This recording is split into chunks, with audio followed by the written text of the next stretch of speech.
just the opposite. Okay, ready?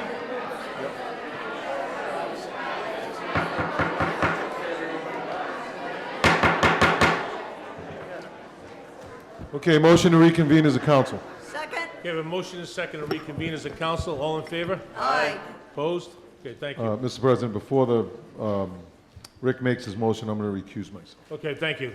Madam Clerk, please note that the Vice President recused himself. Council Lombardi.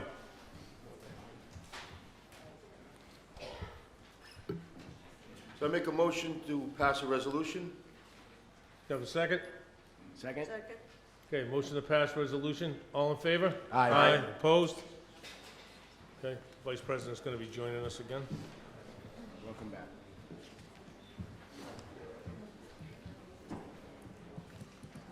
Motion to seal the executive session minutes. Second. Okay, a motion and a second to seal the executive session minutes. All in favor? Aye. Opposed? Okay. Okay. All right.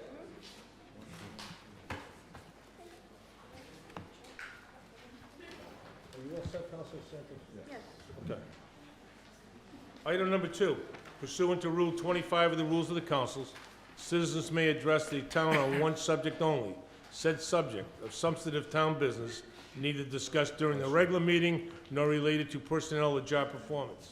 Citizens may speak for no longer than 5 minutes and must submit a public participation form to the council clerk prior to the start of the meeting. All items discussed during this section will not be voted upon. Do we have any public forums? We do. Okay. Okay, Kate McGraw. Kate? Come on, name and address, Kate, thank you. Hey, use the little mic, thank you very much. I'll do my best. I'm a little nervous. My name's Kate McGraw. I live at 2 Sherwood Road here in Middletown. So, You start the clock, Madam Clerk? I did.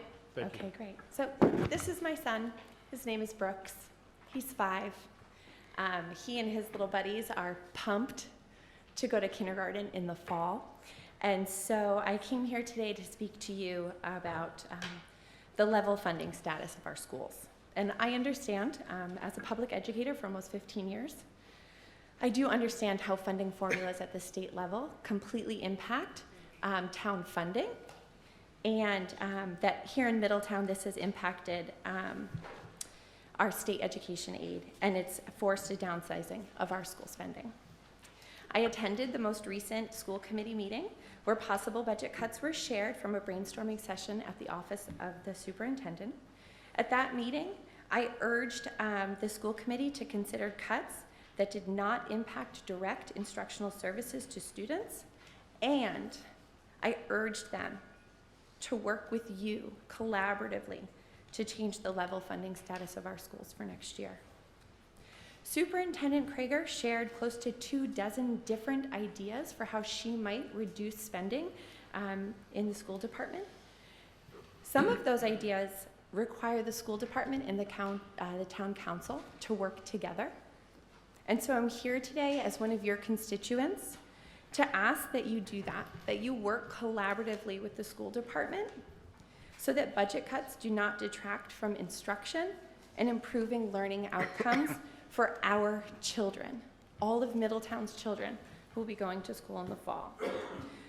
So please, don't allow our little people to lose out while we work to figure out the best way forward after the funding formulas have changed.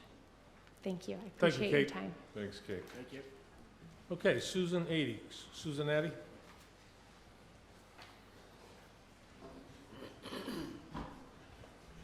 If you have something for us, can you give it to the clerk, please?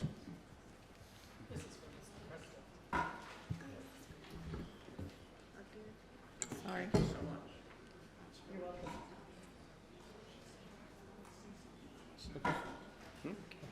you. Just give it a minute.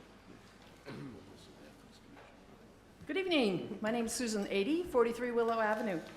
And I noticed that you have a water fountain out back, so I thought perhaps a water bottle might be handy for you so you don't have to use one-use plastic so much.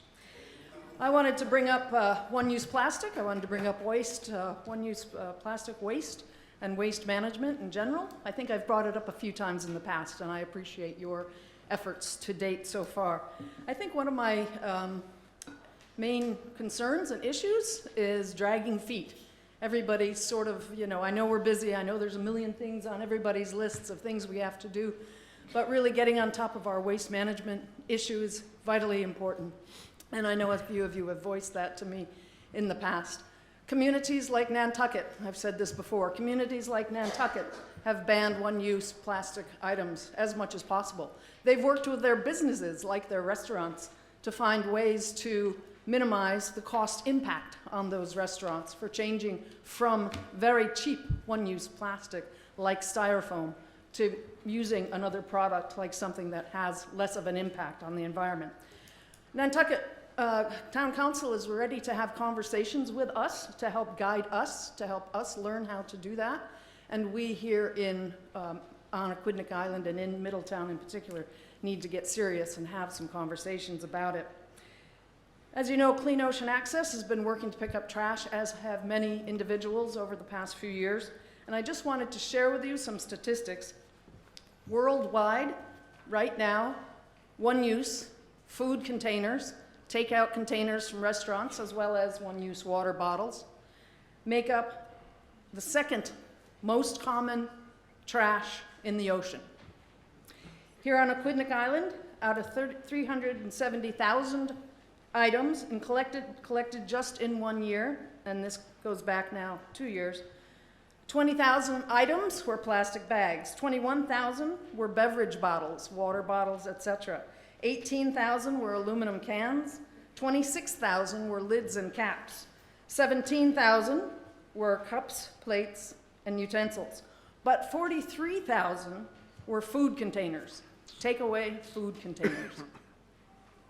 There's a fellow in Westerly, owns a restaurant called Two Little Fish Seafood, and he came to the Barrington Town Hall to explain that he had made the switch away from one-use plastic, and in so doing, he actually gained more clients. He got more customers. He went out on social media and said he had done this, and that it worked very well. So we know we have lots of vendors that we love in our community that we don't want to hurt, and there are ways to work together. So I'd like to propose, I know you don't vote on things like this, but I'd like you to think about the fact that we could get together, perhaps Sean, who's in waste management, perhaps One Ocean Access, with the people from Barrington, with the people from Nantucket. We could have a working group and have a real serious conversation about this over the summer. So I'd like you to seriously think about that. And I'm giving you an extra minute and 40 seconds tonight. Thank you, so Susan. much. Susan? Councilor Von Villas?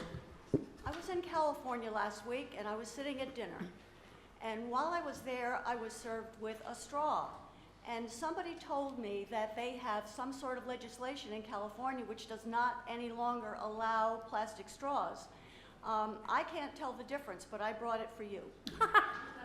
I'm getting a present back. Thank you.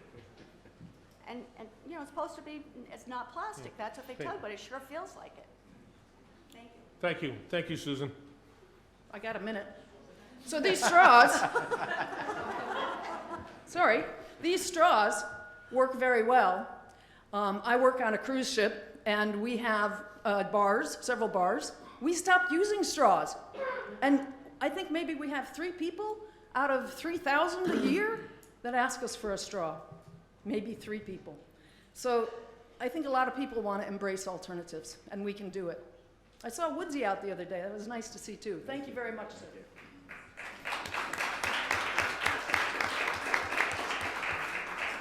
Okay, Scott McLeish. Hi, Scott McLeish, 4 Chestnut Hill Road, Middletown. Just a little tidbit on that straw business. I go to Aruba every year, and last year I went to Aruba, and they had paper straws. It's a third world country, and they have paper straws, so it's just something to think about. And that's not why I'm here. I'm here to see if the town would ever think about putting a moratorium on liquor licenses. Another moratorium, maybe. 20 years ago, when I was on the town council, we had a moratorium, and every time somebody came for a liquor license, we kept exceeding them.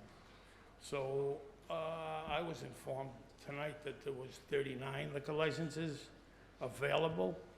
I don't know how and when it jumped up to 39, but anyways, I would just like to see if the town would like to institute a moratorium on liquor licenses. You know, for no special reason. I'm not looking to make my liquor, I have a liquor license, by the way, and I'm sure everybody knows that. But I'm not looking to make my license any more valuable than it isn't, because it isn't valuable. But I just think it's time to think about it. And I wanted to come here tonight and put it in somebody's mind. Well, that's all I got to say. Thank you. Thank you, Thank Mr. you, Police. Scott. Thank you, Scotty. Okay, is there any other people for the public forum? No? Okay, item number 3. At my request, a citation of the council for Mason Gilman. Motion to begin said presentation. Second? Have motion second to begin, all in favor? Aye.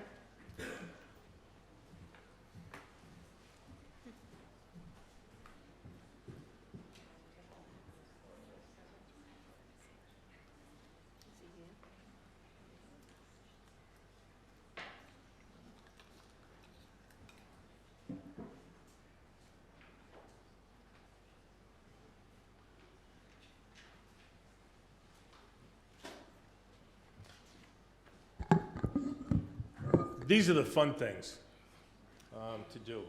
Mason, come on up.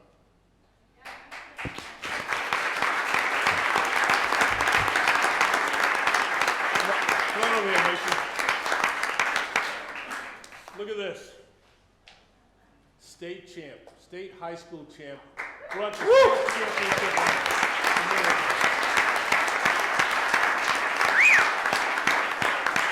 Absolutely a great accomplishment.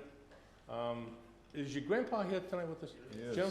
Yeah, Jim, why don't you come on up and bring the rest of the family members up? I want to introduce anything, but let me just tell you a short story. His granddad and I have been friends for a lot of years, and we played golf together a lot of times. I think some of the things that I showed his grandpa, he passed on to his grandson here. No, I'm just kidding. No stories out of school. You know, and we have his mom up here. Okay, Dad. Yeah. Okay, nice to meet you. Come on over here. I mean, this is fantastic. I mean, I'll tell you, you know what I loved about this article? Mason Gilman. On the course, he dresses like your dad.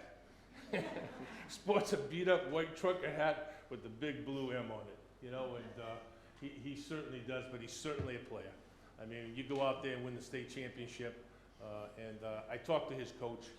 Alicia couldn't make it here tonight, but she can't say enough about this young man, and we can't be more proud of him. We certainly mean that.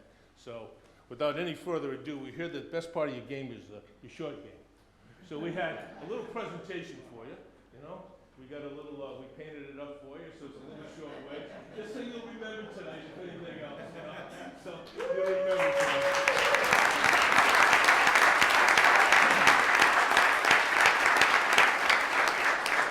And an official citation for you. In recognition of your accomplishments as a member of the Middletown High School golf team as the 2019 Rhode Island Interscholastic League Golf Individual State Champ, 2019. What an accomplishment. Golf Coaches and Association, John Gregg Lowe, scoring average, leader 2019 Rhode Island Golf Coaches Association Player of the Year, and the 2019 Rhode Island Golf Coaches Association's first team All-State. Mason, what an accomplishment. You're a great athlete. He's not only a great golfer, he's a great all-around athlete. I'm sure some of you know that already, but I can't tell you how proud we are of you, sincerely.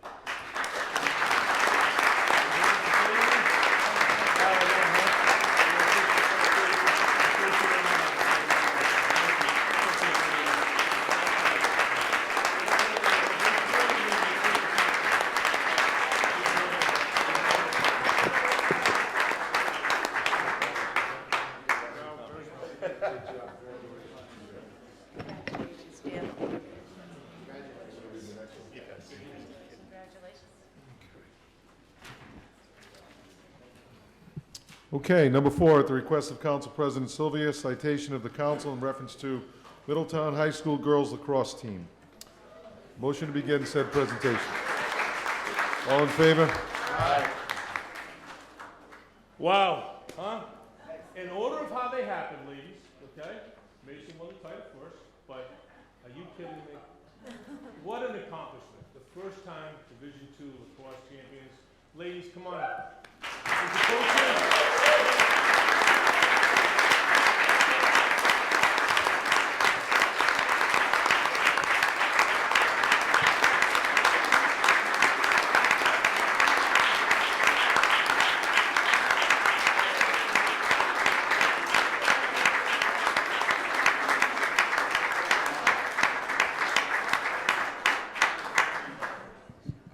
Again, what a great job. Coach?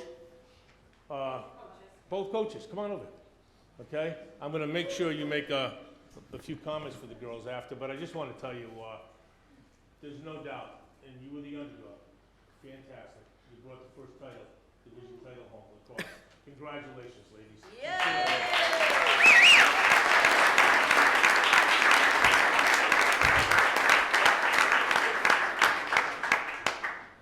We have this for you to share with your team. Just a little, remember that you were here today, and how proud we are of you and your accomplishment. So I'm going to give that to one of your coaches. What I'm going to ask, if you would you like to make a few comments about these young ladies this year?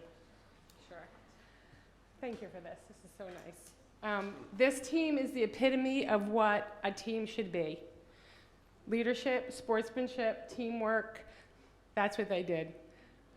They came together at the end and they scored 9 points in the last half. Wow. To win 15-11. We couldn't be prouder, Blair and I. And that's about all I can say. So.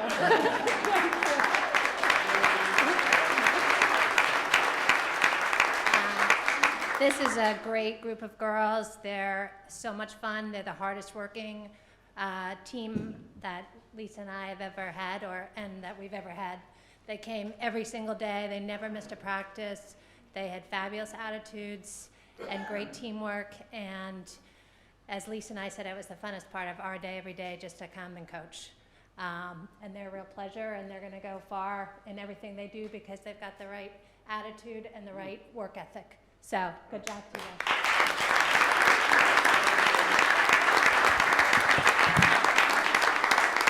Okay, ladies, it's truly my honor to represent my fellow colleagues on the council, but certainly every resident in town and the lacrosse program.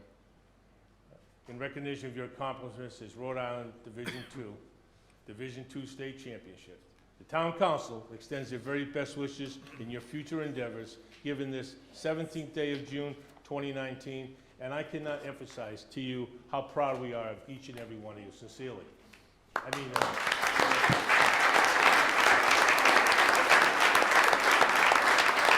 so, ladies, if you would, I know the council would like to take a minute. They'd like to take a minute to congratulate you. Okay, Coach, great job.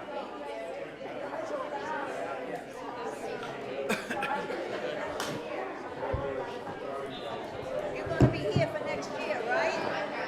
Oh, beans. Are you graduating? Good. Are you graduating? Good. Are you graduating? Good. Are you graduating? Good. Are you graduating? Good. Great job. Are you graduating? Good. Great job. Are you graduating? Good. Are you graduating? Good. Are you? Good. All right. Are you? All right. Good job. Are you graduating? Congratulations. Are you? Good. Good. We'll see you next year. We'll see you next year. You only got one girl who's graduating this year? Congratulations. On the whole team? Congratulations. On the whole team? How about the ones tonight? Just one? Two? Okay. We wouldn't let them go. I loved what you had to say. Good work, Al. Okay, one more time for Mason and our lacrosse team. Congratulations.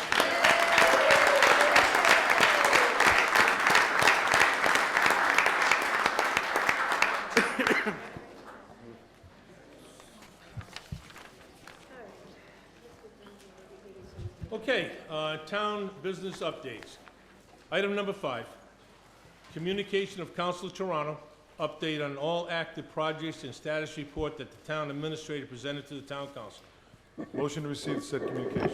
Second. Okay, we have a motion second to receive. All in favor? Aye. Mr. Brown. Mr. President, there's actually 2 items on for this particular part of the docket. We're going to focus on 2 different areas tonight so that we make good use of our time. Tom O'Loughlin's here to talk about. Do you want me to read number 6 into it, Mr. Brown? That would be perfect, please. Okay.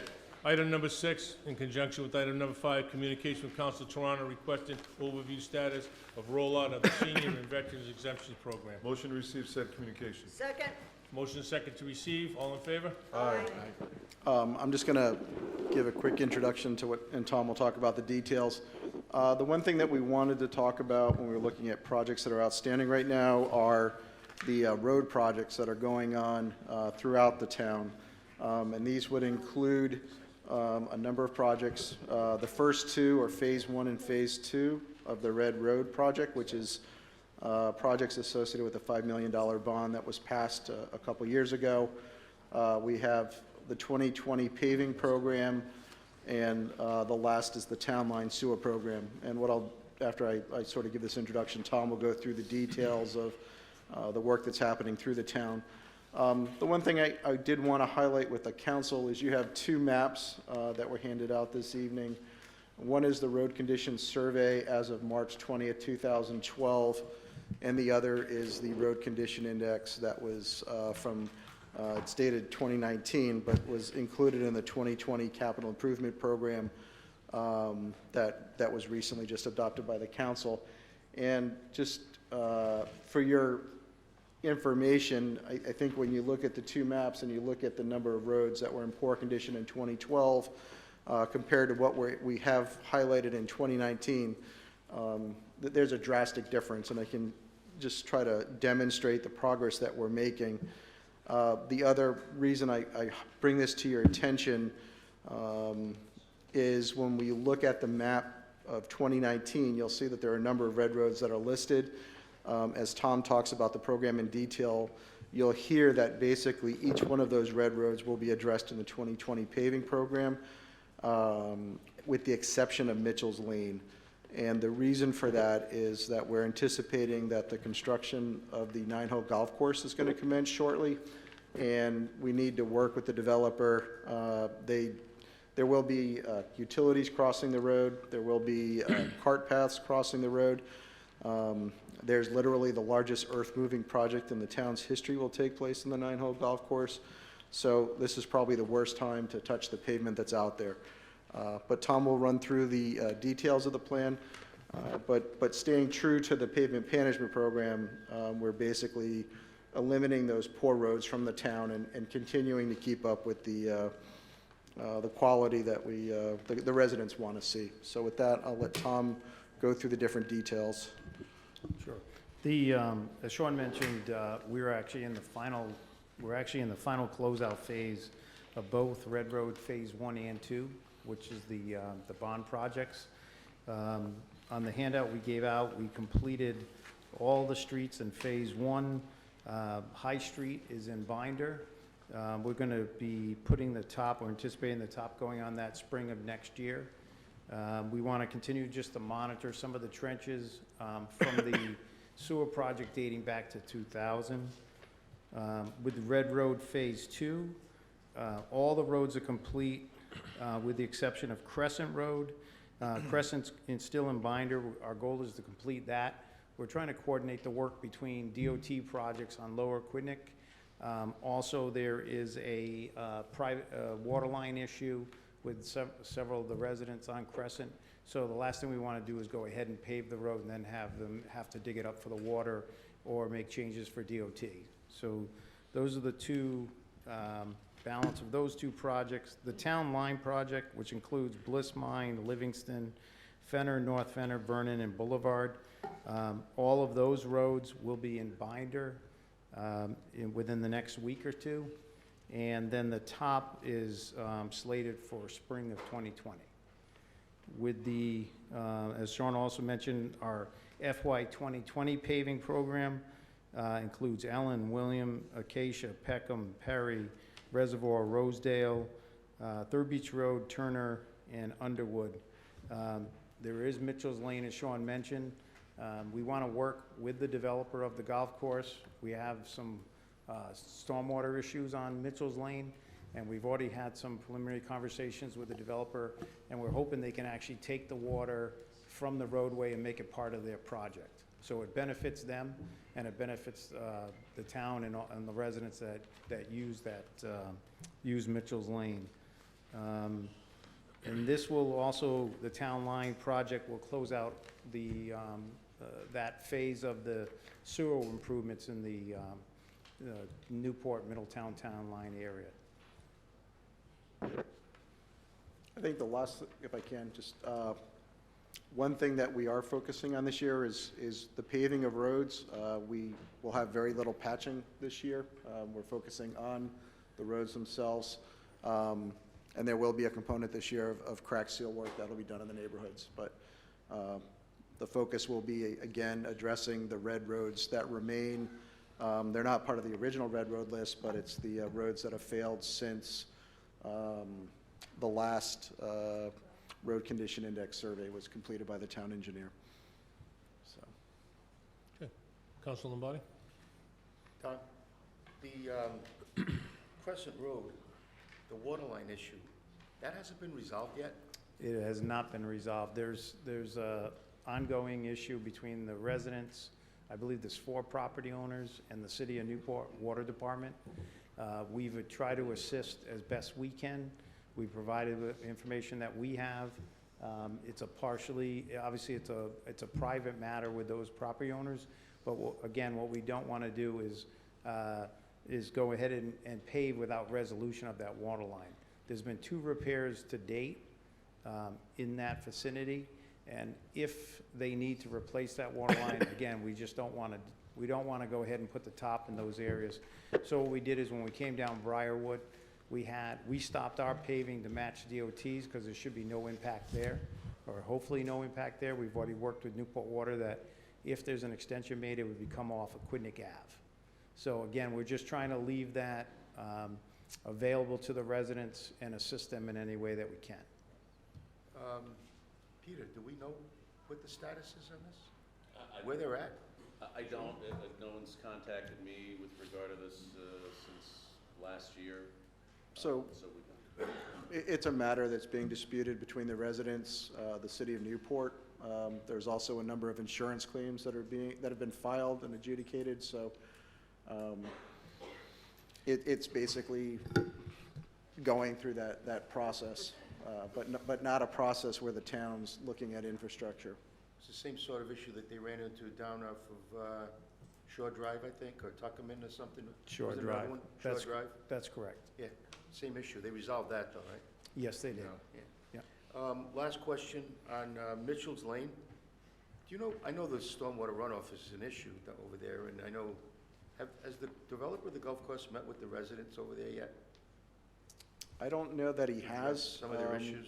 I've spoken to his attorney, and my understanding is that applications would be coming forward late summer, early fall. So I think that's when the dialogue will start with people in that area. It would be nice if we encourage him to meet with the residents. I can pass that along.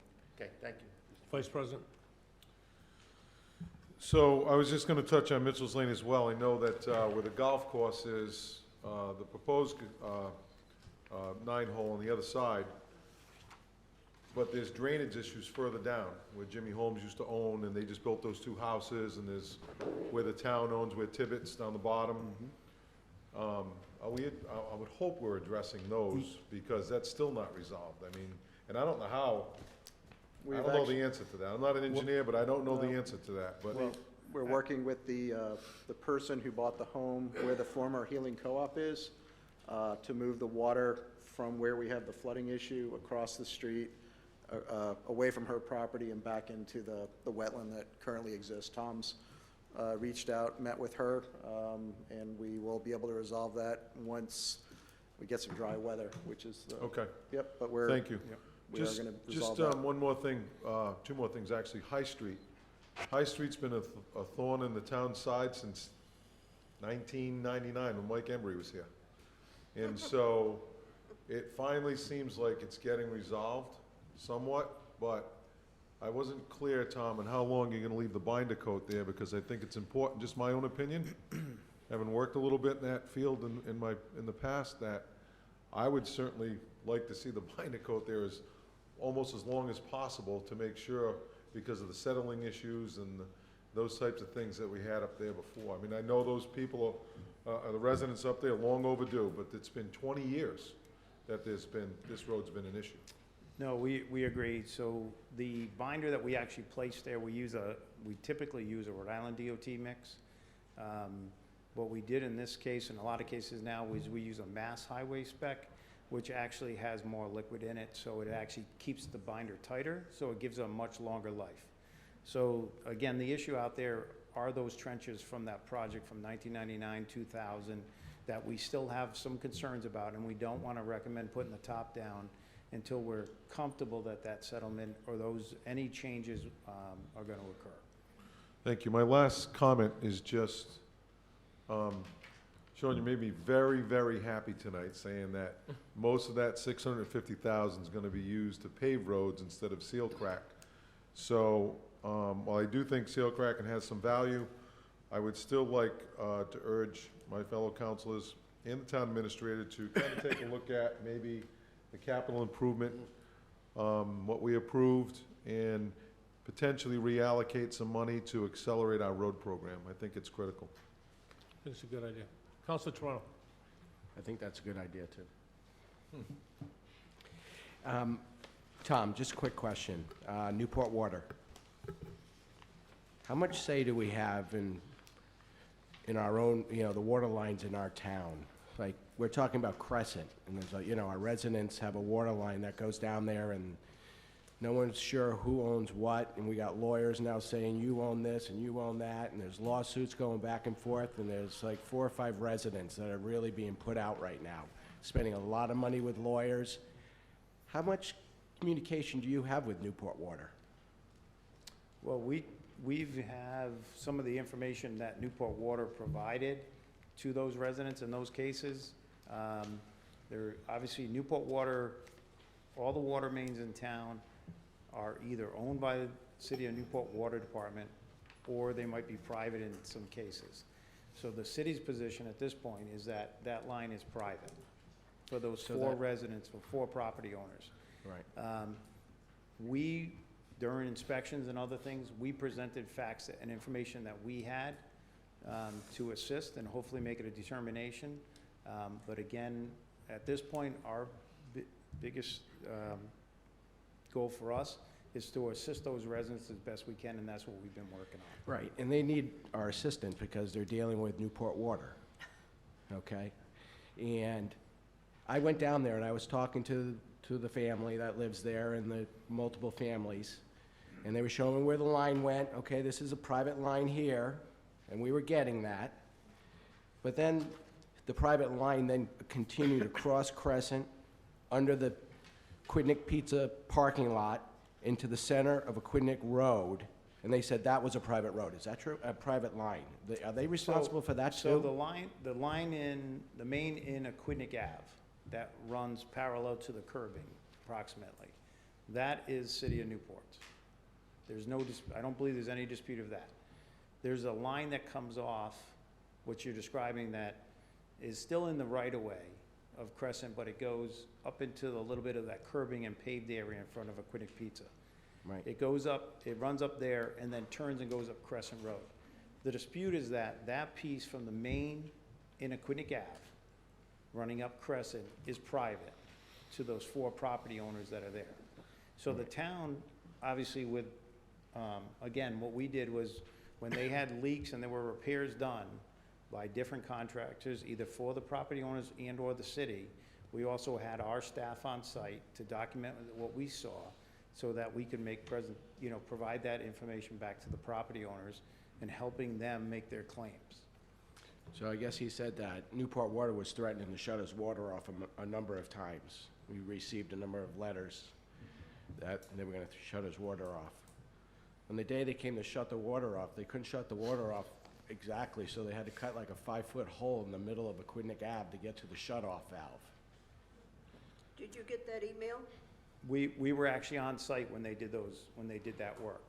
So there were 3 excavations. There was one on Aquidneck Ave, one in the vicinity of Aquidneck Pizza and right out in front of Beach Liquors, and then another excavation in front of the second residence coming in. And the water was running for days and days over there for a while, right?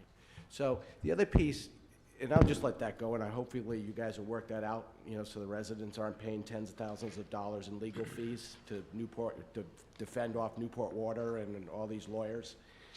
And, you know, the other piece I got was 2 things. When they did Tuckerman Ave many years back, and the road was wide open, and we were saying, can you replace the water line while the road's open, since we're slip lining everything, putting a new gas line in, the water line's right there? No, we're not gonna replace the water line. I think the road was down for like 3 weeks, and we were tearing it back up because it was a water break. So we gotta have a little bit better communication with what's happening to our residents. Because even on Shore Drive, when Larry Connell took his house off and he was gonna try to build his house and put it on the line, and the Newport Water told him that he had to replace the whole line and put a fire hydrant in. And we had to spend money on lawyers to say, no, we shouldn't have to do that. And they told us it was a deficient line, and that's why he couldn't tie into it. Then they let him tie into it. Then I asked them, when you're gonna come fix the deficient line? And they said, we're not. Just doesn't make sense to me. So we need to have a little bigger stick with Newport Water. That's all I have to say. Council Santos. Mr. O'Loughlin, to avoid a situation which occurred last council meeting after we left here after midnight, and unfortunately, I did not arrive home until 1:45. I understand Mr. Brown was not notified that the areas, Aquidneck Avenue, Greenan Avenue, and an area by opposite Prospect Avenue, the roads were closed, all right? Leaving here at that time, I was a little bit tired, and I did not think of Turner's Road. Now, I do hope that when you do your Ellen Road down to Underwood Lane, you are going to notify our residents ahead of time that the roads are gonna be closed. They have to find alternative route to get home unless they can travel through an area. Am I saying it right? All property owners are communicated with prior to any paving or the sewer jobs that we do. How are they notified? We put flyers on their doors. Okay. We've had the public informational meetings. Before a crew comes in, with our paving crews, they go out and they notify themselves. Even with National Grid's paving crew that we've had some difficulty in the past, when they paved the section of Wave and others, we got them to actually go out and hand out those notifications. So there were, as far as I know, there were no disruptions from that. The other point you brought up was the DOT issue, that we've had a tremendous amount of communication issues with them regards to what nights they're working, et cetera. So I was not aware that they were gonna be working on that intersection, those intersections that night. No, and I would just point out, so Senator DePalma had coordinated a meeting with DOT this past Friday, and a large part of that discussion was to talk about the coordination and communication between the department and the town. And what was promised, so this morning, Monday, was that we would receive an email describing the week's work so that we could not only update the staff, the council, but also get it out to residents. So you were provided that email this morning. So that was addressed with Senator Palmer's assistance and something that they began to act upon this morning. So hopefully that will not recur. I know Aquidneck Avenue is a state road, but the DOT did not have the courtesy to inform Mr. Brown, our town administrator, but yet the police knew about it at 9 o'clock at night when they informed a resident who was leaving the council meeting at 9 o'clock, don't use Aquidneck Avenue. But they didn't notify the town administrator until the following morning at 9:29. DOT, a Mr. Fish, said that they had paved that night. I called him and I read him from here to Kingdom Come. So please, notify our residents when the roads are closed. Go door to door, knock on them, inform them. Because not all seniors have computers. Not all seniors have smartphones. So please, notify them. Thank you, Mr. Orlando. Thank you, Councilor Santos. Any other comments? Thank you, Tom. Just, Mr. President, very quickly to address Councilor Toronto's other request for information. On the senior tax exemption program update, you have a memo that was provided to you this evening. All participating seniors with a basic exemption received a mailing notification notifying them of changes in the program. The town website's been updated to reflect changes in the program. And there was also a news blog that was posted to the website, which then would have been pushed out to the town's social media accounts. Through the council's urging, the Newport Daily News posted an article on the front page of the paper that outlined changes to the program. The Senior Center Director has published an article in the June newsletter outlining the changes. And finally, with the tax bills that are going out in August, there'll be a flyer detailing all of the changes. And in meeting with George and the staff in the assessor's office, they'll address anyone that we miss signing up on a case-by-case basis as they come into the office. Just as from a metric standpoint, since the program change, we have received 32 new applications to participate in the program. And we've also noted that there's 280 taxpayers will receive an increased exemption amount due to the reduction in the age limitation when we dropped it, that second tier. And also 11 taxpayers qualified for a larger exemption due to their income limitations. So we are monitoring that. And again, if someone gets picked up with the mailing that happens in August, George will take care of those residents as they come in and look for some resolution. Thank you. Lastly, I know Councilor Durano wanted a full update. Given the interest in paving, because we have been getting a lot of calls, I just wanted to focus our time on that. What we'll do, if it's acceptable, at the July meeting, and I don't need a memo, I will be with the school department, Dave Fonts, and we'll produce an update on just the school projects, the bond projects, so that we can sort of focus the 10-plus minutes on those issues and give everybody an opportunity to talk about them. So approach it from that standpoint. Vice President. So Sean, I appreciate you guys doing what you're doing with the changes in the senior exemption program. Number one, it says all participating seniors with a basic exemption received a mailing notification. And some of these other ones kind of in a general way address, but if I don't know I'm eligible, how do we get them to know they're eligible for an exemption? I mean, this outlines changes in the program, but how do we get them to know if you meet this criteria, you're eligible for the program? You know what I'm saying? I mean, if I looked at something like that in the paper, I don't know if I'd be able to make heads or tails of it. And I think that's what we'll catch when we get the flyer with the tax bill. That'll be spelt out very clearly on if this is your, I think what I talked to George about is exactly what you're talking about. It's just a few questions. If you've answered yes to these and haven't applied for the exemption, come and see the tax assessor. Yeah, because, I mean, like I said, I appreciate the effort, but I'm not sure it's getting that desired message across. I really don't. I just, I wouldn't know. The average person's probably not gonna know that they're eligible for, so I think there should be something that, like you said, that says, and I know in the tax bill, and that's a great idea, but I'd like to see the results of this, I really would. I just think there's a lot of people that aren't taking advantage of it, that probably need it and probably should be able to take advantage of it. And I think we'll be most effective. I have a bill, I have a way to alleviate, some of that bill. What's the deadline? Again, The deadline was today, but in talking to the assessor, we will address anyone who walks in the door. So do we need to do something formal to extend the deadline? I think so. Because, I mean, if it doesn't make sense that, again, I appreciate the effort, it doesn't make sense that, well, we're gonna get that when we give the tax bill, but the tax bills comes out, 2 months after the deadline.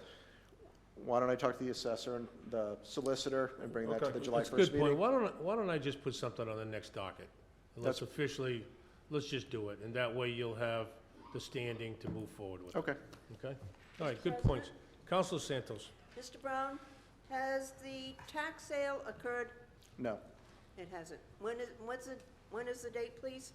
I don't know offhand. I'll have that emailed to you in the morning. Okay. Okay, thank you, Counselor Toronto, for bringing these I'm points up. sorry. The clerk said the 26th. 26th of this June, all right. Okay. Plus, everyone else can get the word out there that you should be applying for this. So all the seniors, talk to your friends and say, hey, you should be looking into this. And they have a lot of information at the senior center. George has a lot of information, and we'll keep pumping it out there. So spread the word. Tell your parents. Okay, thank you. Okay, motion to act as a Board of License Commission. Second? A motion and second to act as Board of License Commission. Any conversation? Hearing none. All in favor? Aye. Okay, ladies and gentlemen, before we get into the public hearings, and there's a few of them lined up tonight, I just wanted to make everybody aware of just a couple issues. You're gonna have 5 minutes, and this is our policy, to present your positions and points. For those of you that have presented them perhaps in the past, maybe you could give somebody the opportunity that hasn't, going forward tonight. Item number 7, continue from June 3rd, 2019, regular meeting, advertised for public hearing, abutters notified, application of East Island Reserve LLC, DBA East Island Reserve, 985 East Main Road, for a Class BT liquor license to be used at the same premise. Motion to open the public hearing. Second? A motion second, open the public hearing. All in favor? Aye. Okay. Mr. Lynch. Mr. President, members of the council, Jay Lynch from the law firm of Moore, Rigodamo, Lynch, here on behalf of East Island Reserve. The council was kind enough, the Board of License Commissioners was kind enough last time to continue this for today because Mr. Bisho was unavailable at the last meeting. He's prepared to respond to issues that the board had and also issues that some of the neighbors had raised. So I'll have Mr. Bisho get up and address those issues directly. Thank you. Mr. Bisho, name and address, please. Thank you. Christopher C. Bisho, 96 Diane Ave, Portsmouth, Rhode Island. Thank you very much for the opportunity to speak in front of you. My apologies, I wasn't here last time. My son plays Portsmouth baseball. We were playing LaSalle. You know how that ends up. Don't blame you. I had the privilege of watching the opposition on television call me a liar, which everybody has the liberty to do, but I didn't have a chance to defend myself, which I would like to take their claims, go through each one in under 5 minutes, and at least be able to state my position. Madam Clerk, the clock. I think overall, we think the development of East Island's been a vast improvement to the town of Middletown. Took this project on for a whole host of reasons, but I think at the end of the day, what we have has been a great addition to the gateway to Middletown. One of the claims made by Mr. Rice was that this would exasperate the situation, claiming there'd be many limos and buses. We don't engage in that. That's something Newport Vineyards does. Any limo bus who enters our property, which there are few, has a way to get on from East Main Road and get out from East Main Road. None of them do go through the neighborhood of the Rices. They're also worried about noise, which we are also worried about. We don't want a noisy place. We do our best to coordinate with residences. Mr. Rice claims there was noise, yet in speaking with Aggie Cole, the manager, since July 10th, 2017, not one phone call has come to our site, nor a complaint has come to our site about noise. So if there was one, I apologize, we didn't know about it, and it's never been rendered to us, or we would have addressed it. Mr. Rice also brought up dogs walking through the neighborhood. Yes, we do have some pet cottages. I am sure some of the people staying there have their dogs and walk them around the neighborhood. We'll be sure to put up a sign to ask anybody with pets not to walk their dogs around Mr. Rice's house. He also claimed he was concerned about the future hosting weddings and banquets. We do not offer or host weddings or banquets. We are not a large enough facility, and that is for Newport Vineyards. He also claimed a loss of trees. We agree. There was one significant tree loss. One linden tree did come down. There were some other trees that did come down during the development. We have maintained the 3 linden trees on the site and spent over $5,000 trying to preserve them. We fertilize them every year. And in addition, spent over $150,000 replanting the site with oaks, native trees, bushes, grasses, winterberry bushes as such. I do apologize for some of the trees coming down. However, I think overall the community does look a little better and more coordinated. 24-hour management. Yes, we do have management. It is not 24 hours. At most, we may have 60 to 70 people on site during the peak season. In the off season, maybe 16 to 20 guests at the most. We do have management on site. They get there at 8 o'clock in the morning and they go home at 9 o'clock at night during the season from May 1st until November 1st. They are there every day, 7 days a week. We have 24 on-call maintenance, and the site has had no problems under this current management structure. Mr. Rice also claims that we are an economic machine. I wish we were. Last year we lost $300,000. We'll lose $250,000 this year as most hotels. They are not money machines the first 3 years. It takes 4 years for a hotel to break even in this town. And as many of you know, the military just decided to build 200 rooms on base. And if you talk to Mr. Kempenar, we have all suffered. Also, he complains about out-of-town residents investing. Let's be honest, folks. If we don't get out-of-towners to invest in our town, who's going to do it? We need investment. That's a compliment to our town, that people want to come here and invest money. We've invested over $9 million at East Island Reserve. And I think we've done a really good job improving coming into the town of Middletown. Mrs. Rice was so nice to go ahead and present a photo of thousands of cars, quote unquote. There can never be thousands of cars parked over there. In the open field she talked about, it would hold no more than 150 cars. Can you give that to the clerk, please, Sabisha? Give it to the clerk. Saturday, June 15th, one of the busiest days at Newport Vineyards, there were only 12 cars in that lot. I think Mr. Nunes does an excellent job, and quite frankly, the people at our pool would be looking at all those cars, and we never hear complaints. It happens a very few times. I think the parking is under control. As far as our site goes, we have 39 rooms and we have 62 parking spaces. I think the most important thing, well, one other thing, Mrs. Rice was correct. There was a beer pong tournament when we opened after 1 week. There were not 30 people involved, there were 10. Yes, a manager was not on site at 6:30 at night, she was home. We immediately changed our management structure. We were only open a week. We did not know what to expect. Therefore, we changed our management structure, and since then, we have had no such problems. The real question at the end of the day is, why do we want this license? The reality is, people love coming to Middletown. They enjoy East Island, they enjoy the vineyard, they enjoy the beaches we have. Mr. Bisha, Yes. I'm gonna extend you about 30 seconds, Okay. just because No a lot problem. of people had questions in regards to sorry. you. Didn't Okay, know You I- gotta wrap it up. Half a Okay, I get minute. 10 seconds, okay. So I think being in the hospitality business, being competitive, this is a competitive part of the hospitality business, and it is something we need to survive and succeed.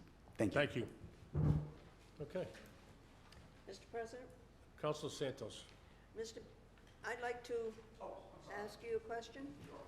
You're applying for this liquor license, and you have a space in the area to serve liquor, That is correct, yes. And if my memory serves me correctly, you want to serve liquor out by the pool That is correct, that has no lifeguards?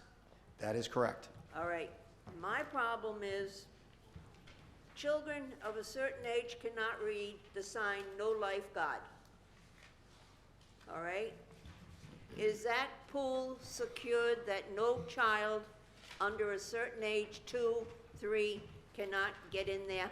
Absolutely 100%. We are required by state law to have a fob system, which the pool gate cannot be opened without the fob system.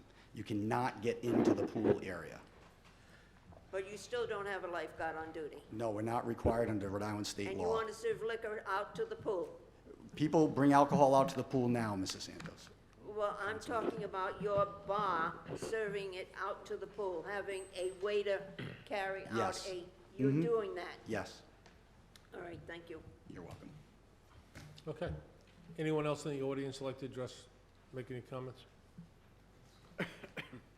We had Celine Rice. Celine, come on up.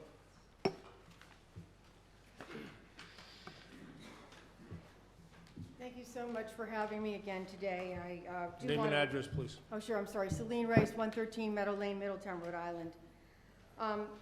The purpose of providing that photo to you prior meeting was simply to let you know that people are parking on the grass because they obviously don't have sufficient parking. There's overcrowding. It's overpopulated there with cars on the weekend. And that was the purpose of that photograph. Perhaps I said thousands of cars because to me, when you're sitting there trying to get out of your, your street and you've got so many cars coming in from all over, you have to wait 3 or 4 lights to turn, you feel like it's thousands of cars. So perhaps I misspoken for that, I apologize. Now, I do have a question though.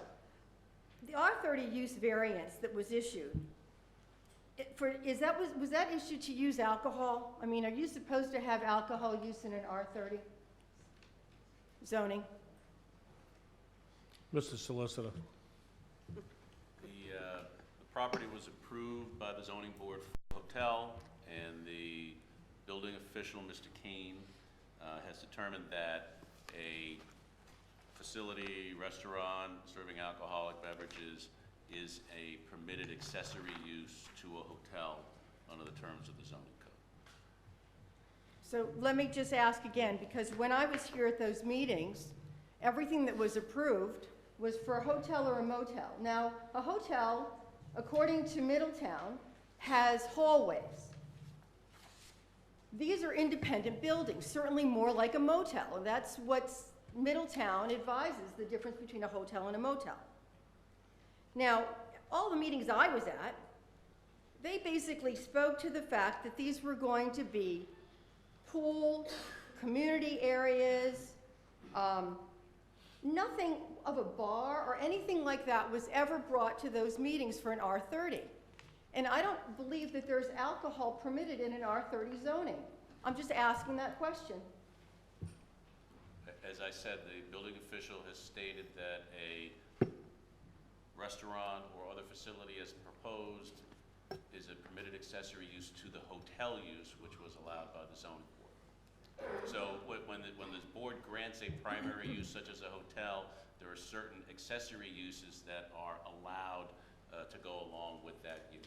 So when I attended those meetings, none of that was brought to our attention.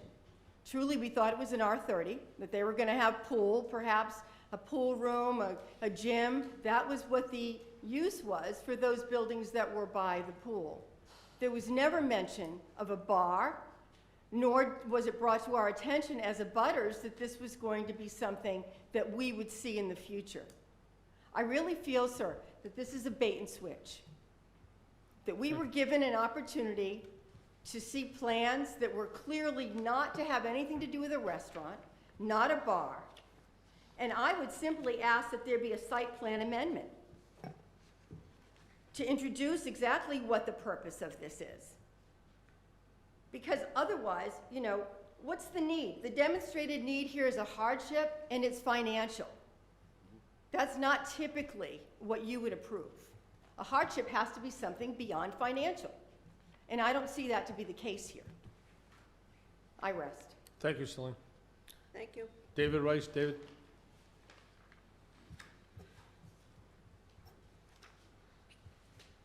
David Rice, 113 Meadow Lane. Council, thank you again for allowing me and my wife to express our concerns about this issue. I applaud Mr. Bishu for his effort in voicing his opinion to curtail any type of obtrusiveness to the neighborhood, whether it be noise or traffic concerns. But I only wish that this would become a reality in the future. I'm really concerned about this portion of Middletown, not just because I live there, but it's a critical spot. I checked it out on the zoning map today. It's section 118. It contains the Vineyard, East Island Reserve, Shav's Gardens, and Meadow Lane residential development. But it's also the direct water runoff shed to the Maidford River. And this section 118 is under stress. It may not be under stress presently by Mr. Bishu and his operations, but it's under stress. Hundreds of cars every weekend, if not more, are parked on the parking lots, and then hundreds more are parked on grassy areas. And I can only see the approval of a liquor license and the establishment of a restaurant in this section 118 as exasperating the situation, making it worse into the future. Everyone's concerned with Maidford River. It runs right to Third Beach. There's been a lot of effort by you guys and the town to reduce that. I just think a more cautionary eye and effort should be looked at to this particular watershed area. My second concern is accountability. They've got a business model that has a virtual front desk.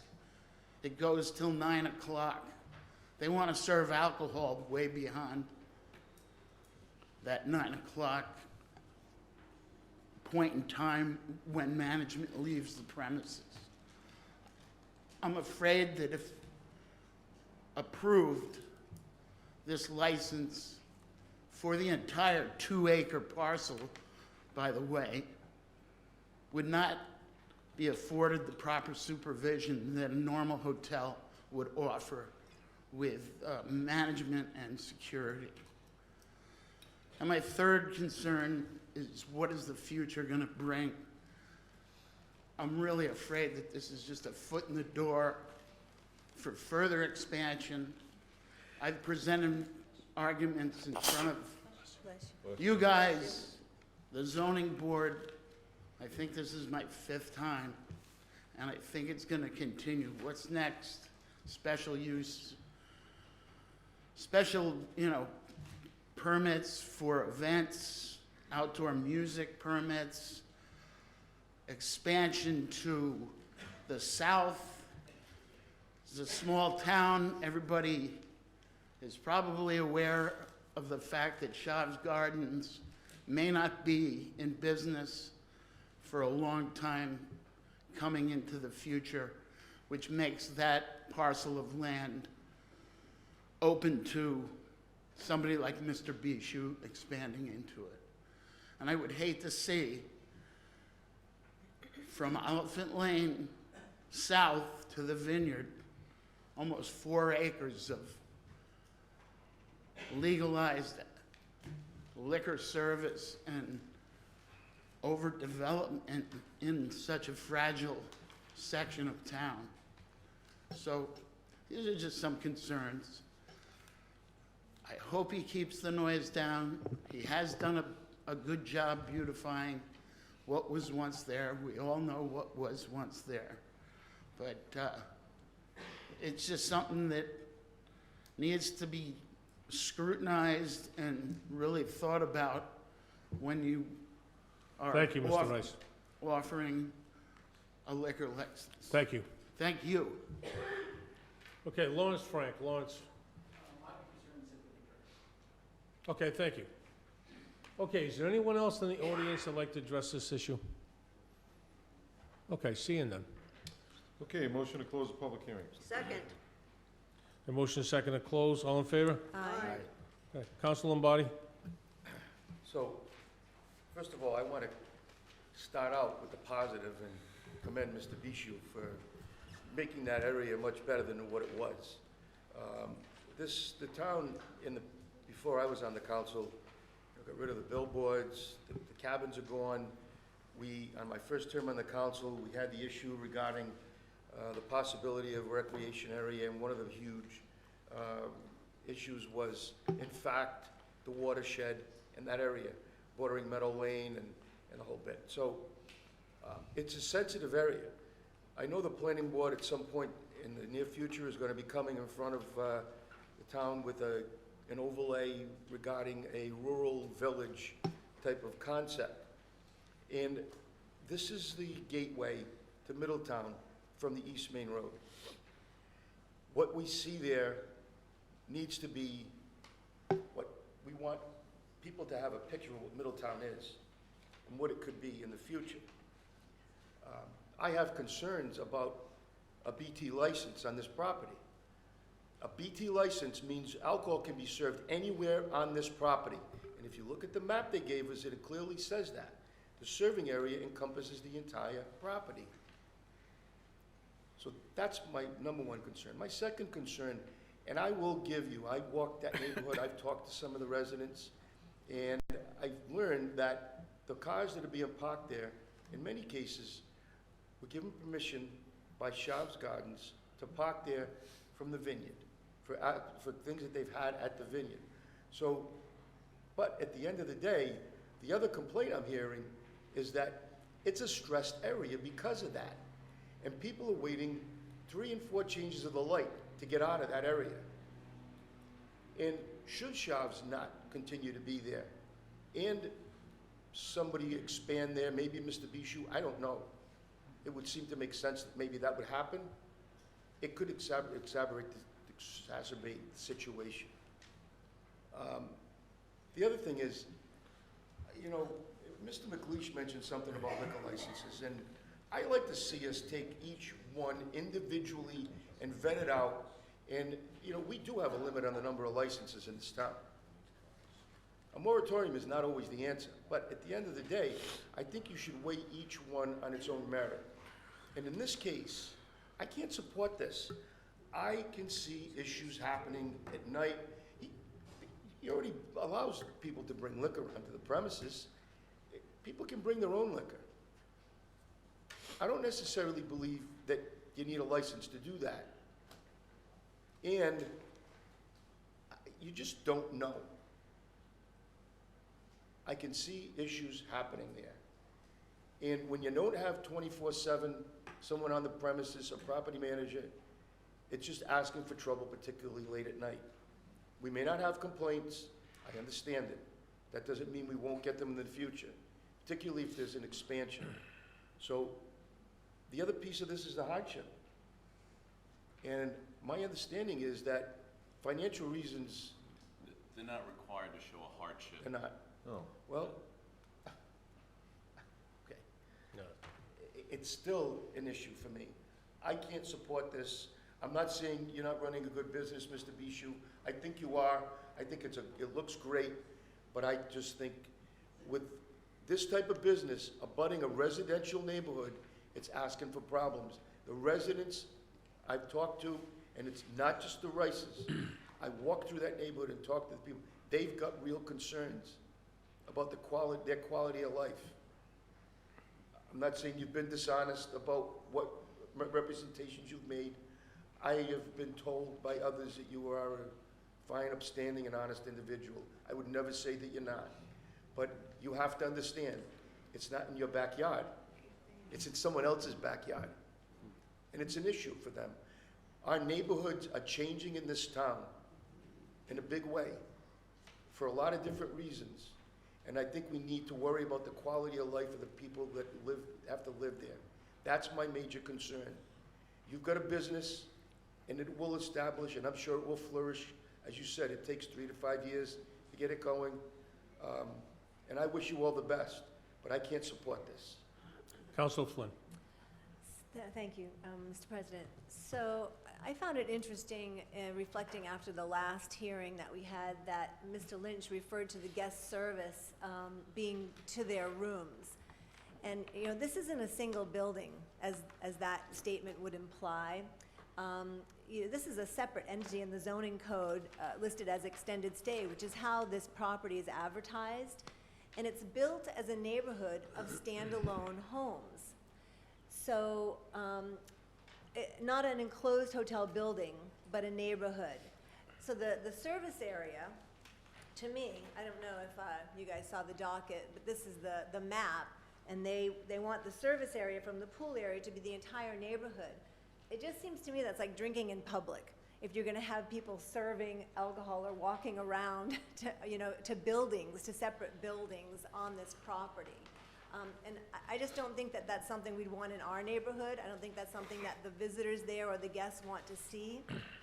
So I had an issue with it just from the structure of how you have made this property and to the clientele that you're servicing.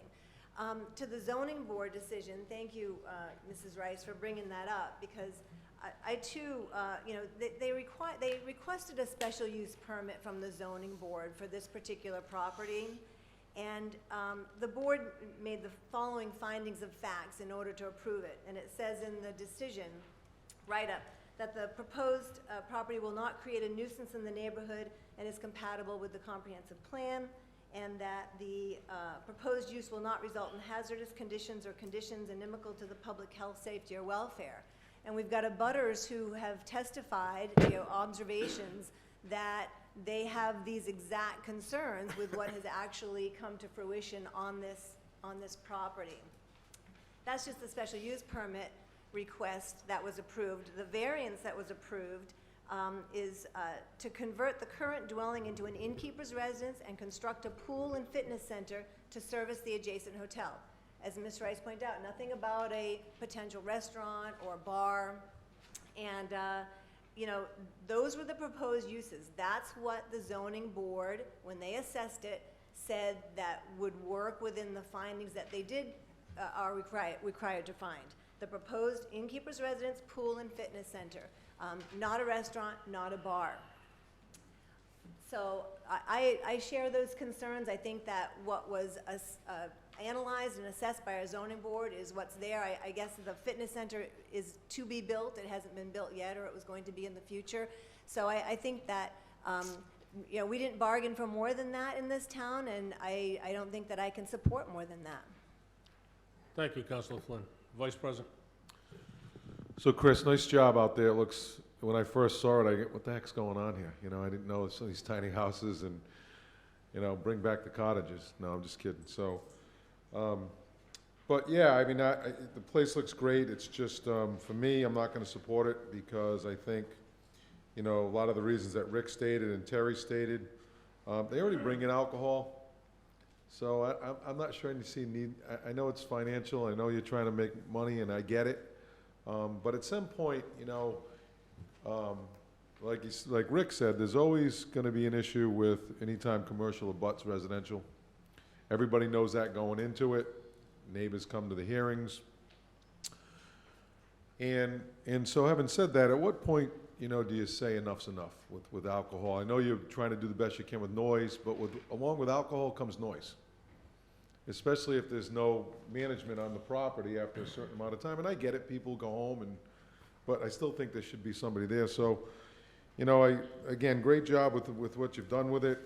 It's just, I think, wasn't sold as what we're going for now, what you're trying to get now. And, and I understand what you're trying to do and why you're trying to do it, and I respect that, but I just disagree that, I'm not going to sacrifice. At some point in time, we're going to draw the line and not continue to sacrifice quality of life, because this town is changing.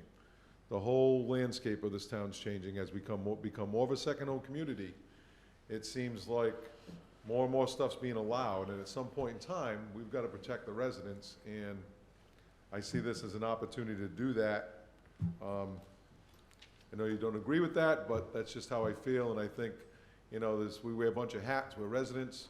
We're voted on to make sure we look at the best interest and what's best for Middletown, and I see the best for Middletown in this case as quality of life, protecting our residents, and letting them enjoy the quality of life as they pay taxes as well. Councilor Toronto. Very good. Thank you. I've got a question in regards to the parking, because we got two separate pictures here. What is the occupancy of each of these buildings? I know it varies, but do you have enough parking right now for for the residents? Because it seems like there's a lot of parking on the grass, and are these your tenants? Those are not mine. Those aren't your Those belong tenants. to the vineyard occupies That's that for the parking lot. vineyard. Yeah, Okay. I was just trying to, make an example that, there's not thousands of cars there. There are 12. I mean, John runs a great place, and we have 62 spaces for 39 rooms, so we have more than is actually required. So we have plenty of parking on our site. But I know there's about short-term rental or rentals that you have, people pack it in there, they'll bring 4 people and put them in 2 bedrooms. Yeah, actually, Do you it hasn't find worked that? out that way. Okay. We've been pretty fortunate. I mean, we run Uh-huh. anywhere between 65 and 70 people occupancy when we're full at 37 Okay. units, which is really 2 per unit. So you feel Go you on. have enough parking? Oh, we have plenty of parking. We've never Okay. had a parking problem yet. Okay, thank you. Yeah, thank you. Okay. Any further questions? Seeing none. Motion to grant said license. Do we have a second? Okay, motion fails. Item number 8, application of Marco Venero, Bottega, Boncani, LLC, DBA, 36 Aquidneck Avenue for a Class BV liquor license to be used at the same premise. Requires advertising for public hearing and notice to abutters. This is new. Motion to receive said application, advertise for public hearing, and notify abutters for public hearing to be held on July 1st, 2019. Second. Okay, motion is second. Any further conversation? Hearing none. All in favor? Aye. Motion to reconvene as a council. Second. Have motion is second to reconvene as a council. All in favor? Aye. Motion to approve the consent calendar minus item number 12. I have a second. Motion to approve the consent calendar, minus item number 12. All in favor? Aye. Item number 12, memorandum of Mason Hawes, Chair, Middletown Open Space and Fields Committee through Town Administrator with enclosures, request regarding a dog park. Motion to receive said memorandum. Second. Motion is second to receive. All in favor? Aye. Council Lombardi. Thank you, Mr. President.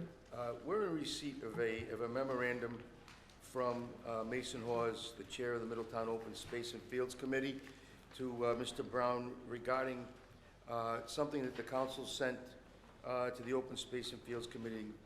We had a young resident come to us at a previous meeting and express what she believed to be the need in Middletown for a dog park.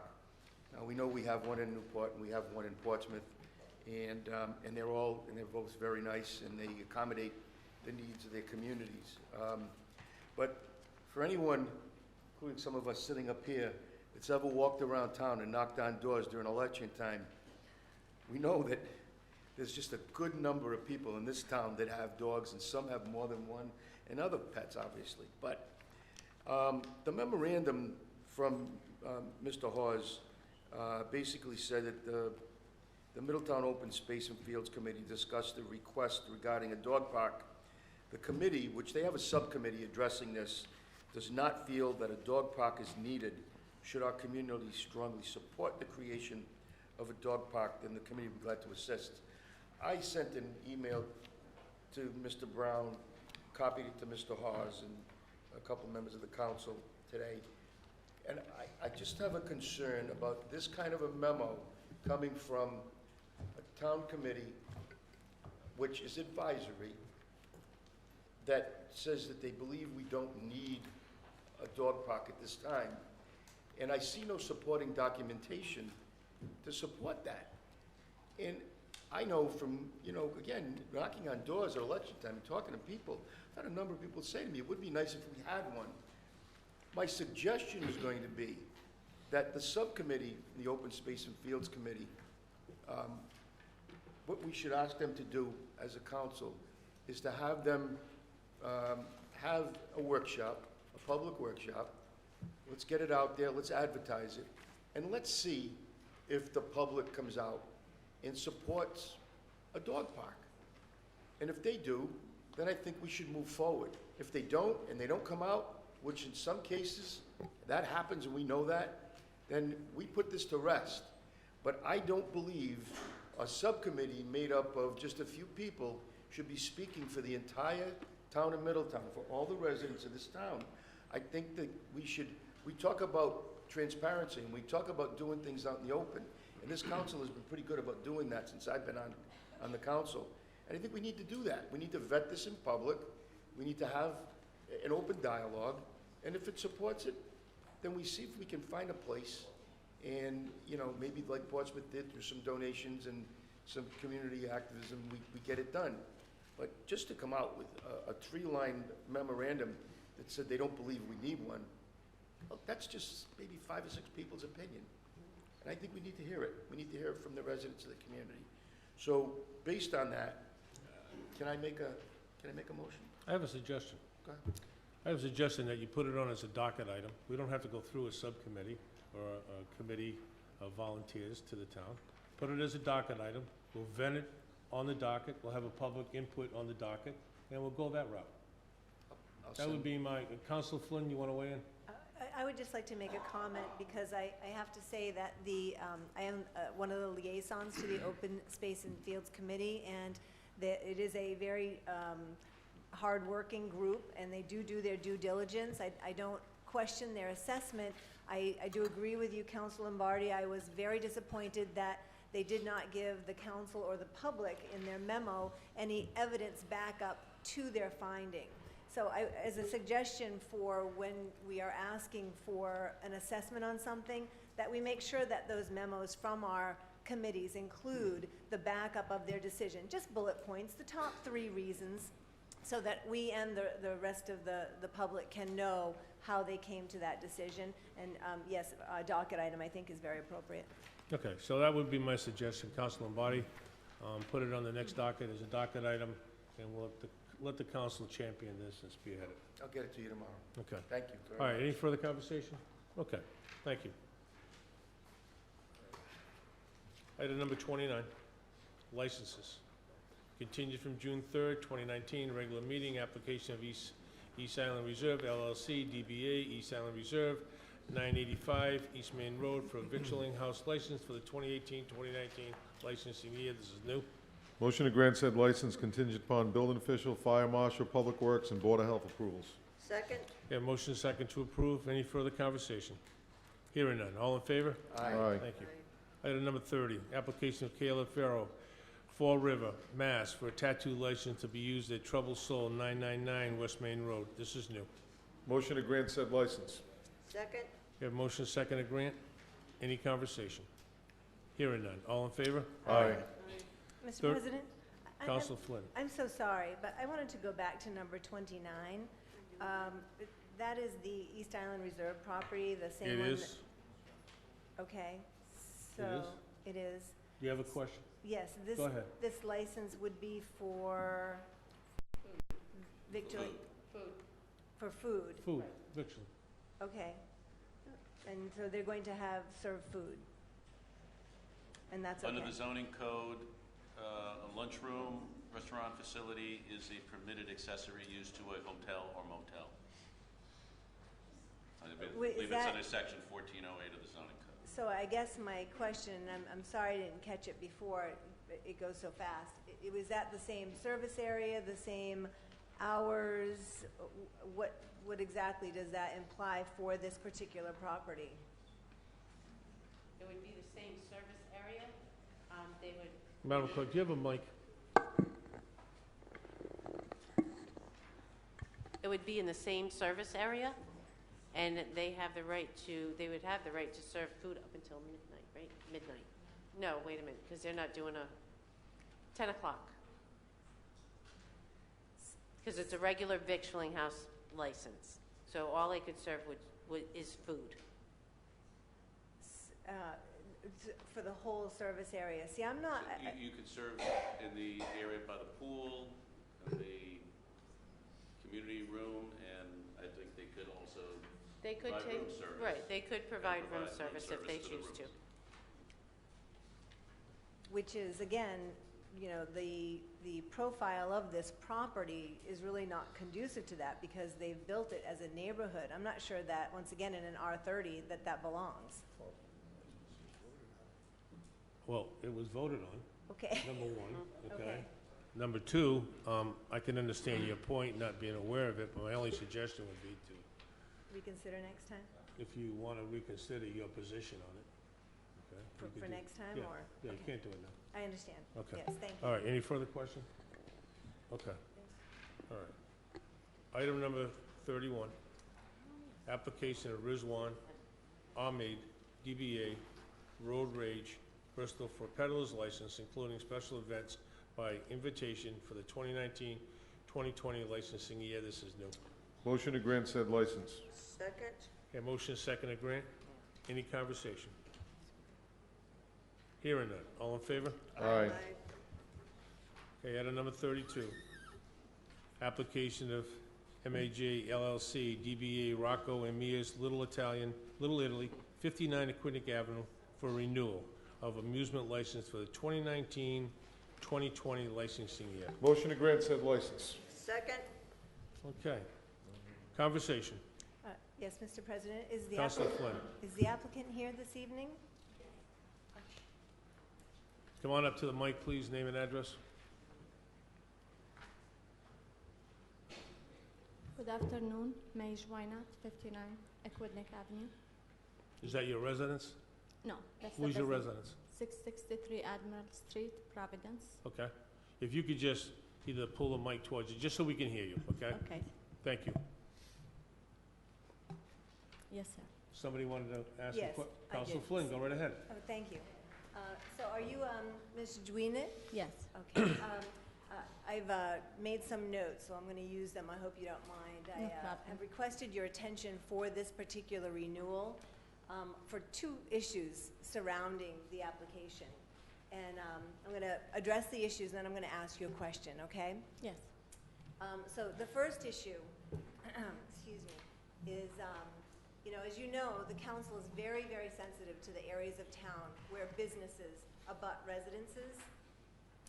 And the council approved the original request on February 4th of this year. And I personally thought that 10 p.m. was still a little bit too late to be running music, even indoors, but voted in favor of the license at that time. Mr. Juinet told the council that your neighbor, Ms. Nunes, at the time, had said, quote, after 10 o'clock, so long as there's not noise, I have no problem. And then he continued that Ms. Nunes told him that, that he said, I was going to have her write a letter, but I was embarrassed to have her do that as a professional. Her word was to me, and we communicate all the time. Yes, we always communicate at the So time. you can imagine my dismay when I had to share with the council on February 5th, Ms. Nunes' email that was sent on the 4th, the day of the meeting, but at 6:27 p.m., when the meeting had already started at 5 p.m., and her email stated this. Dear Terry, you are probably at a meeting tonight. My neighbor Rocco's is applying for an entertainment license, which I am very opposed to. Please block this any way that you can help. I am too sick to be at this meeting. Thank you. Rosemary Nunes. So, Ms. Juinet, Yes. I think your communication, or Mr. Juinet's communication with Ms. Nunes was at best unclear. I'm just going to speak and then I'll ask my question. Councilor Flynn, if I may, just, this is, we discussed on the amusement license. Yeah. This is for the amusement, not I an know. entertainment. Okay. Amusement, excuse me. Okay. Yes, amusement Not an license. entertainment. It's the same license that they Okay. requested on the 4th. Thank you for the correction. Okay. The second issue, Ms. Juinet, that, in the minutes of the February 4th meeting, the emphasis of no music amplification was stated in the minutes 5 times. And that music would be inside with the doors and windows closed was stated 3 times. Yes. So on March 30th, a radio station, music and advertisements, were heard across the street from your business because outdoor speakers had been installed on the south and west sides of your building. So this is blatantly contrary, you understand, to the license approval, which clearly stated no amplification of music with the doors and windows closed. So the two issues together have really shook my confidence in the application. I just want to make sure that businesses understand that I understand that the harmonious coexistence of businesses and Middletown residents is a top priority Of course. because it fosters a situation of win-win. Mhm. I personally, as a counselor, won't look favorably on any other type of situation. Regarding, So I have no sorry. problem to continue to support your application for renewal. Yes. My only question is, do you now fully understand the town's expectations and priorities? Yes. Thank you. No, you're welcome. Okay, any further comments? I have a question. Vice President? So when we approve the entertainment one, to be inside, then there were speakers outside, is that what you're saying? Yes. Are the speakers still there?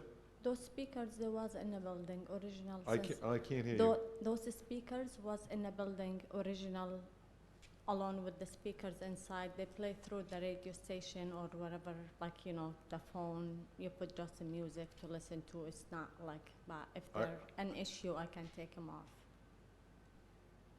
The question, I Well- think, is, did you put speakers outside? There was outside when Very there well. was the small ones. They came, the people who does the Okay. jukebox, and they put. just Are you the big currently one. using those speakers for music? The one outside, we keep it off. There is buttons on the controller, so the button for the outside, we keep it off. And the ones we just play, the radio music, you know. Well, I have no choice but to believe what you're saying, but But if you it want the certainly speakers seems a little down, bit period, suspicious I'll to take me 'em down. that it was very clear that there's no outside amplification, and all of a sudden they're using speakers No, there was in. through the radio station. Like, you know, you put even your phone to play music in a I understand, restaurant. but there's no outside music. I'll take him down, I promise. So you violated the No, those are ordinance that we passed, that we gave you. There was in already since I I rented understand the they were building. in, but you were using them, and you knew that there's no outside amplification. thought So if only you come for- before us for next time for a license and hear it again, I certainly won't support it.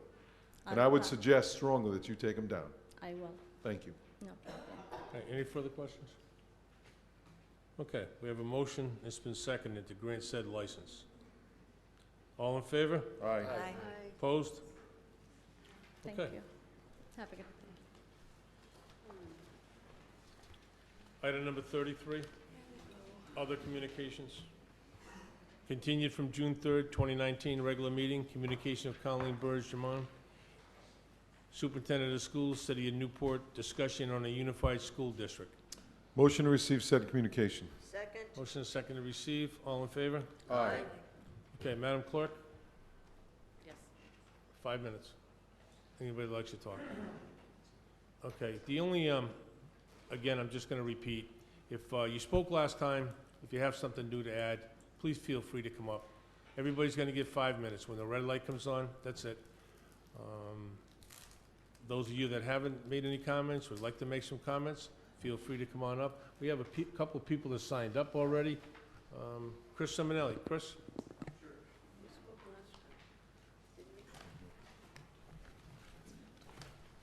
So thank you. My name is Chris Simonelli, taxpayer and a grandparent of 3 children in the system. I live at 542 Walcott Avenue. This is one of my grandchildren here. Father's Day card, Ty. They're extremely important to me, to the 3 grandchildren, 1 more in the system. I attended the beautiful 3rd grade graduation party that occurred associated with Aquidneck Avenue. I want to thank you for your service. I want to thank you for corresponding back and forth and communicating with me on these issues because they're extremely important. I did say at the last council meeting that I wish that the items before us would go to an independent council and be evaluated and then perhaps being brought back to the council itself for the last decision to be made. I strongly support using a facilitator that was offered by a party who would handle the issues. I think that with regards to the issues themselves, well, first of all, also I want to say I'm a Middletowner. Okay, so I'm a Middletowner. I went to Oliphant School, 5th grade. Went to Berkeley Peckham. I used to walk through the fields at Aquidneck Avenue. Every once in a while I'd miss the bus on purpose just to take my time to walk through the fields to go to school at Berkeley Peckham. I went to Gaudet School. Gaudet School, the first year that it opened up, when they had the planetarium, was just absolutely fantastic. Middletown was known for the expertise and the edge in education. I graduated from Middletown High School in 1973, and my point is I'm a Middletowner, okay? It's extremely important to me that we do the right thing for education. Now, I understand there could be a complexion that this is a Newport Middletown thing, but this is important to me to provide the right education for our students and to take advantage of each opportunity that's before us, and the ones that are before us right now have huge financial incentives for us, huge, in terms of the 80% reimbursement. I want my grandchildren to attend classes in a school system that when they reach the high school level, if we decide to go to that level, it would be one of the best high schools in the country. There are high schools like High Tech High in San Diego that have unbelievable career programs, and we have that opportunity before us to just evaluate the opportunity, not perhaps decide on it, but evaluate whether we want to do it. I understand that there are issues before us that need to be evaluated, whether it's a school committee design, who controls the school committee.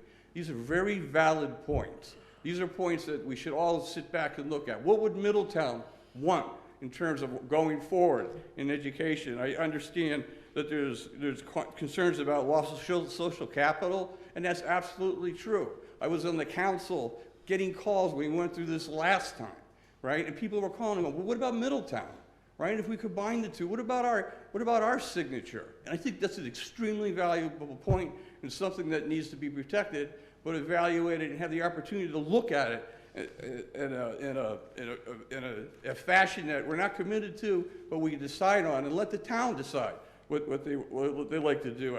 I trust and evaluate, appreciate the collective wisdom of the council. I think you're doing a great job. I love what you did on the senior program tonight, right? And I think you should use that expertise moving forward. I think that,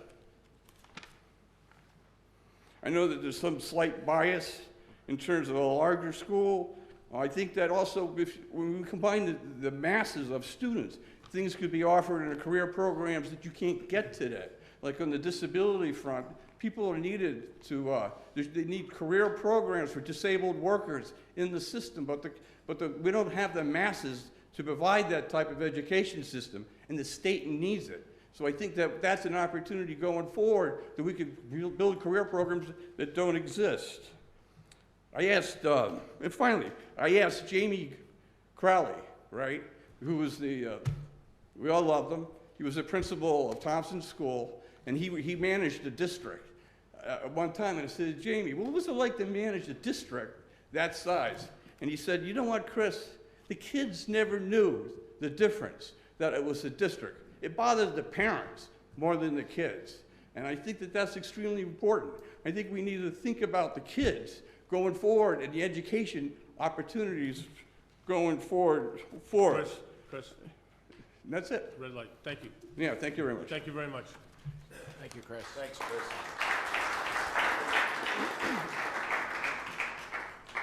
James Cawley. James?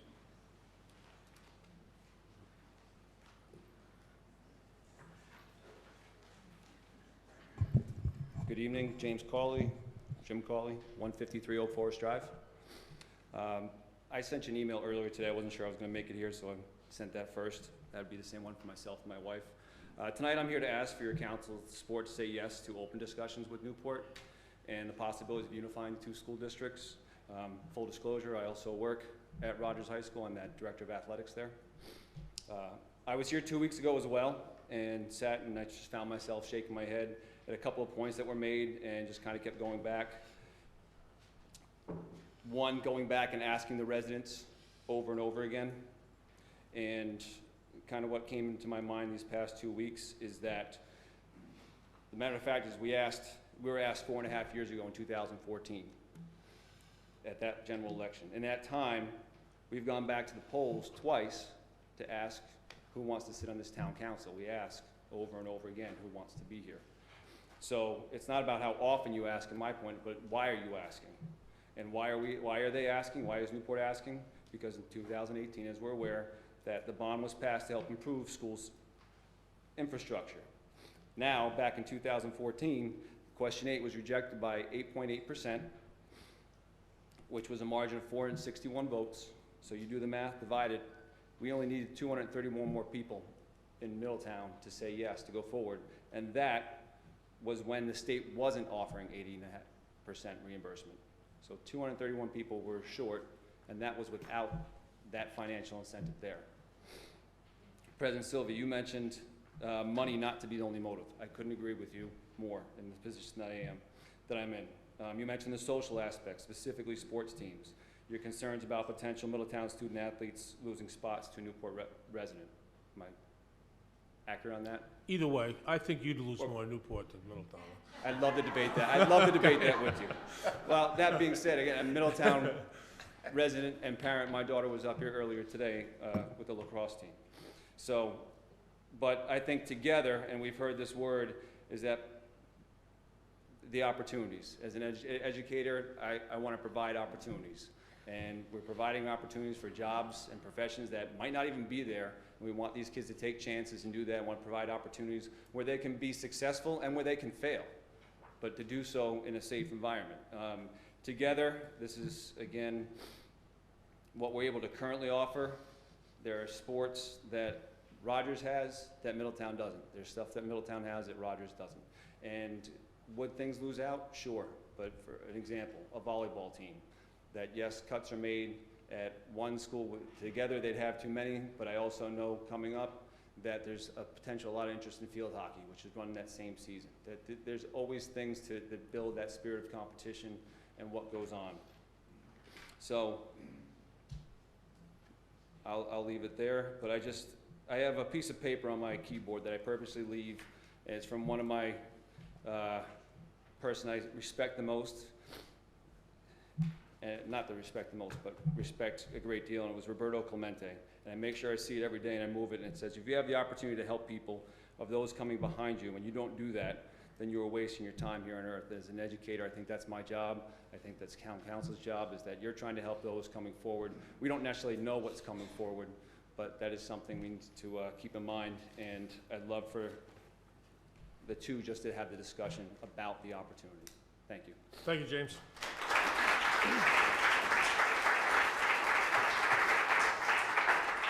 Tom Kowalski. Tom, do you have something new tonight? Yes. Tom Kowalczyk, 9 Beachland Place. And I've got three quick examples of why we need to go through this vetting process again. Since last time, as I understood it, was we've been through this a lot, it's enough. Well, a couple of things. One is, let's look at leveraging the maximum extent possible of state-funded programs. So if we wanted to take a skill set like entrepreneurship, critical to a digital economy, we wanted to bring that to Middletown. What the state has done through the Workforce Board is placed money at the Junior Achievement Program.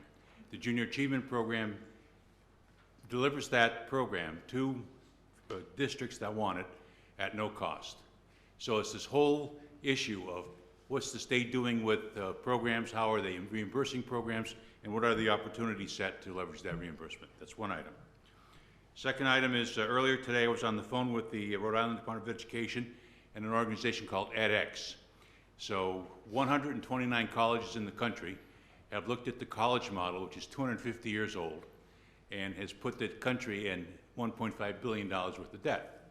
So the solution these 129 colleges have is, for the future of college education, is to go through to a credentialing program. And the idea behind the credentialing program is you have a high school diploma, and then you have these credentials, and that in the digital economy, oftentimes that's sufficient to get a very high-paying job. So we need to work through that.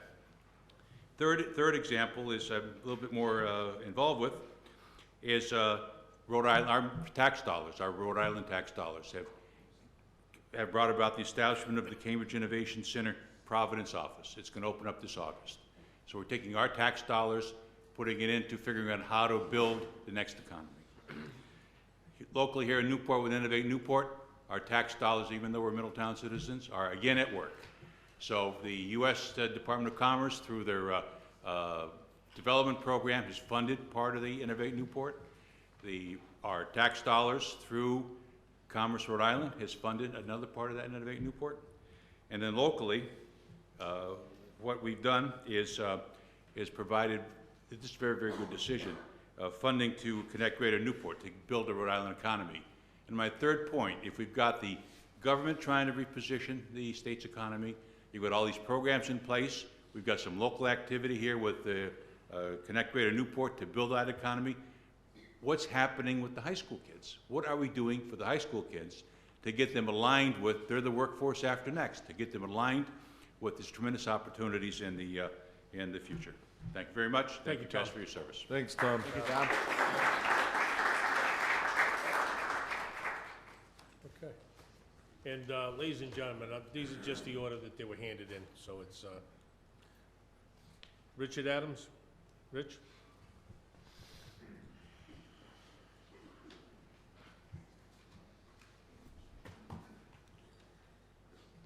Good evening, Mr. President and members of the council.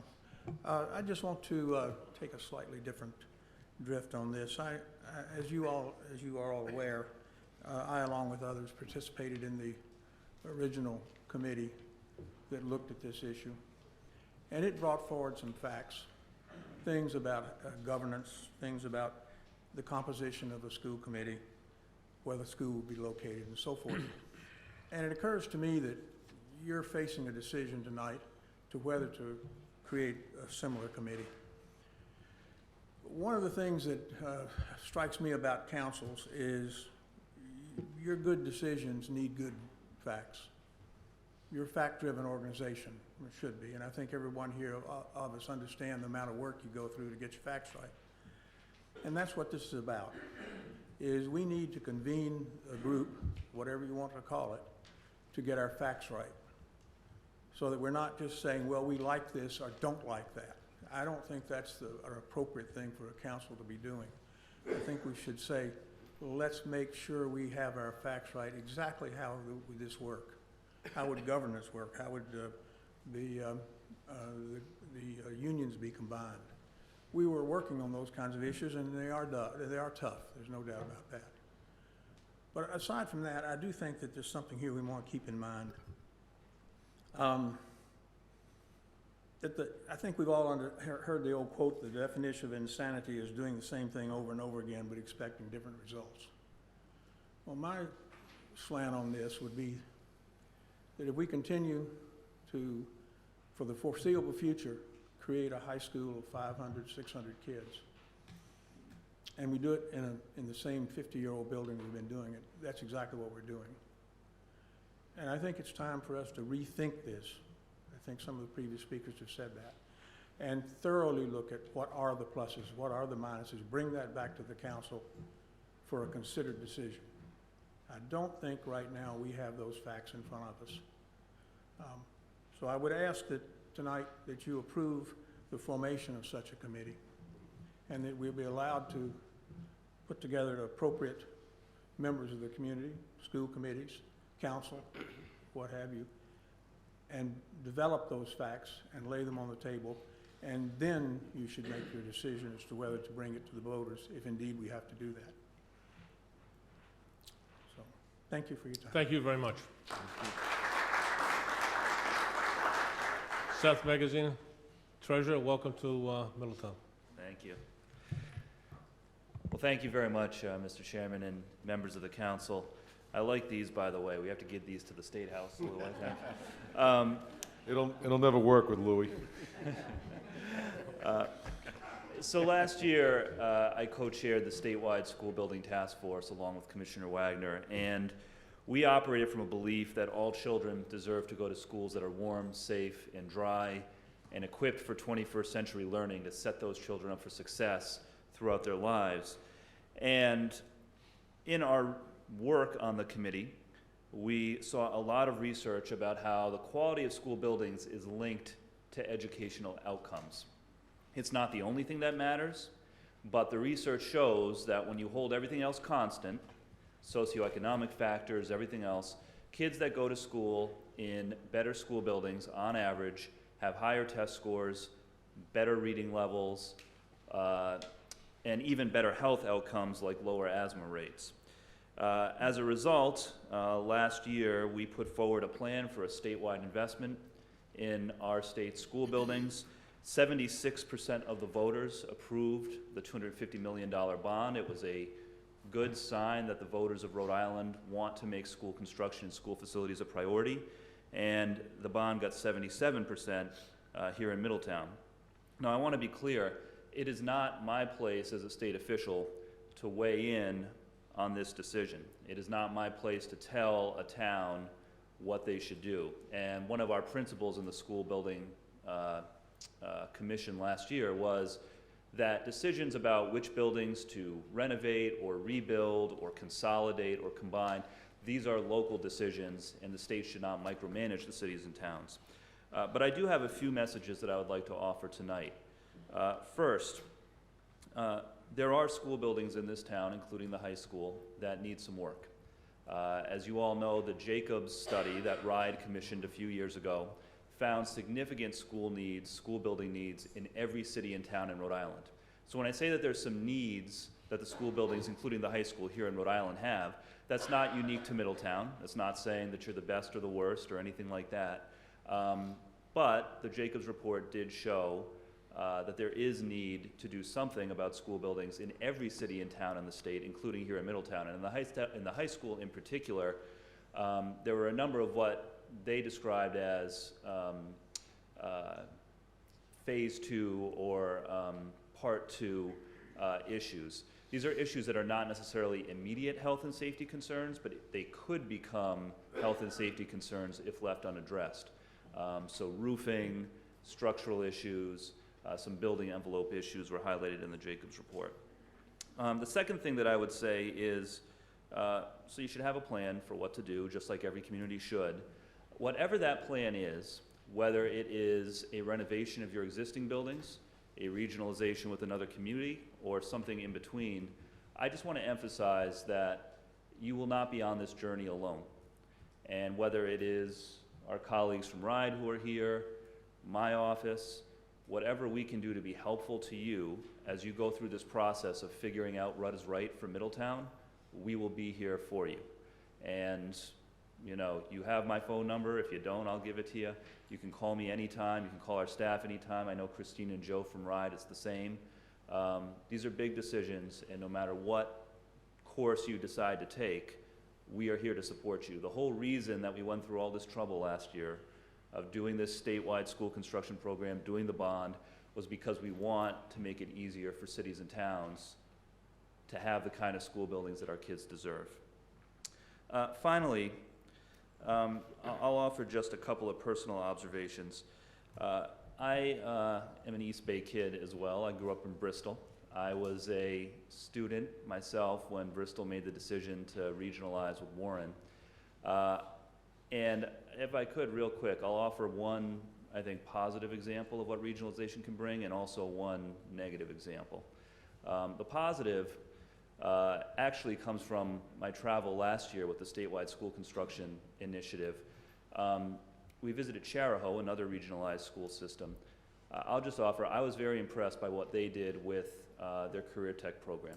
They have a terrific set of career tech programs in Charahoe, and what's really special and I think unique about their program is that because it's a campus that is the same campus as their high school, it allows the students who are enrolled in those programs to also take programs in the traditional high school, so to speak, all the way through senior year. And conversely, for students who are not specifically on the career track, to be taking these career tech programs as electives. You don't see that in a lot of other places around the state, but I thought that that was something that was really interesting. The negative example that I'll provide is Treasurer, very quickly, please. Oh, the red light is on. Yeah. Well, in Bristol and Warren, where I'm from, they still argue about money from time to time. You know, these are the decisions that you have to weigh, and whatever direction you go in, we are here to support you. Thank you. All right. Thank you, Seth. Lawrence Frank, Lawrence.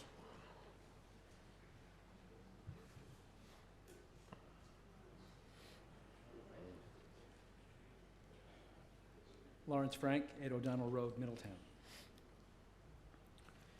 Mr. Sylvia, Ms. Flynn, and Ms. Von Villis have all done us a public service. They have told us where they stand on the idea of unification of the Newport and Middletown schools. The residents of the town are entitled to know this. Unfortunately, the other members of the council have not let us know where they stand. They have made a political calculation that it is best to be silent or vague about this issue. Let's be clear. There has been enough discussion and presentations about the sad state of education in Middletown for them to come to some sort of decision about unification. The argument about funding is a smokescreen. The same goes for the suggestion of letting students attend other classes in each other's schools. Both are designed to steer the conversation away from the real issues that confront the school system. No one knows the future, and if we would live our lives always what-ifing everything, nothing ever would get done. If there is an argument about how the current state of Middletown education will lead to academic excellence, I would like to hear it. Ms. Santos, Mr. Toronto, Mr. Rodericks, and Mr. Lombardi, the time has long passed for you to let the voters know where you stand. Putting this off to the next election is not an option. Thank you. Thank you. Susan Mello. Susan?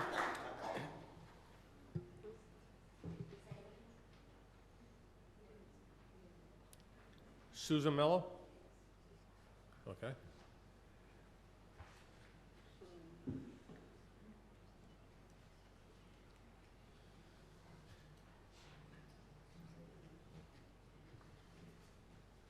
Name and address, Sue. Hi, my name is Susan Mello, 312 Broadway, Apartment 6 in Newport, Rhode Island. I'm a deaf rights advocate, and I stand up for children, whether they have special needs or not. And I came here today to ask some questions that are out in the community right now. By combining, I grew up in Middletown, and I went to Middletown High, so I know how the classrooms are set up. I know the courses that they offered back in the 80s. And at that time, they only had art, wood shop, and band as options for extracurricular.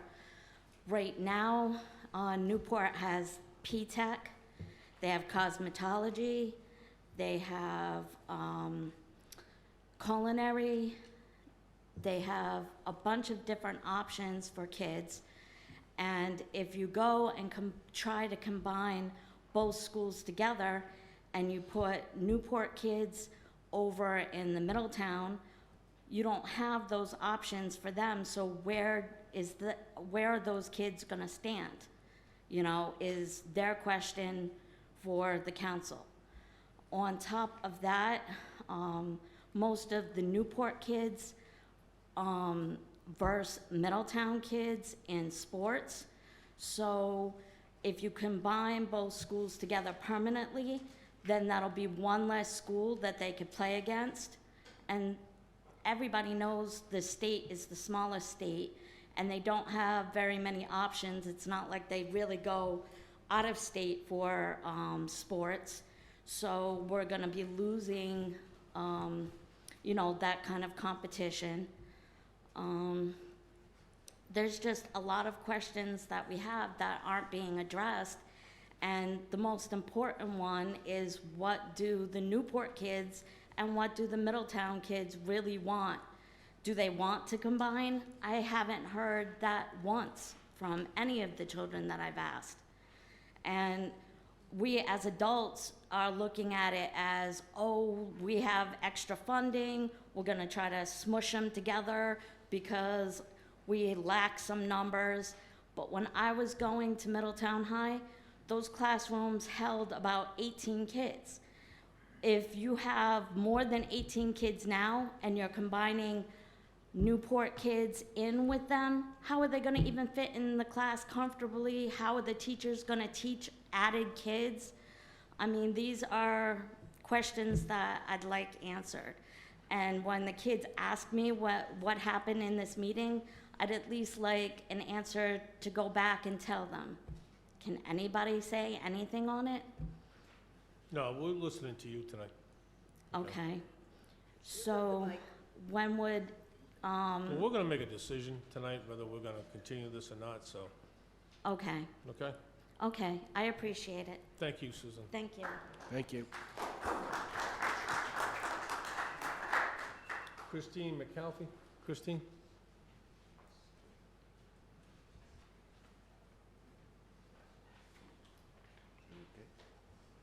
Christine McAlfee? Christine? Metcalf. McAlfee? Metcalf, okay. They're printing and I got a bad eye, so it's really, they're both working against me. I apologize for that. Oh, no problem. Thank you so much for having me, and my name is very confusing. So it's Christine Lopes Metcalf? Is that the right one? Okay, all right. I'm a resident of Jamestown, but I'm actually here tonight in my capacity as the Chief Executive Officer of the Rhode Island School Building Authority.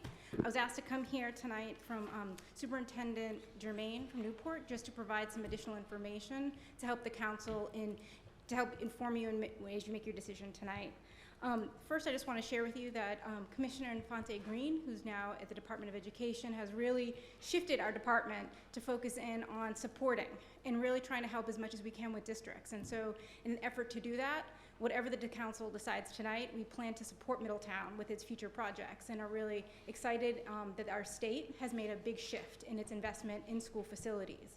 One of our first efforts this year in supporting our districts was that the General Assembly allocated money for technical assistance to help districts that are going to go through our process for school construction.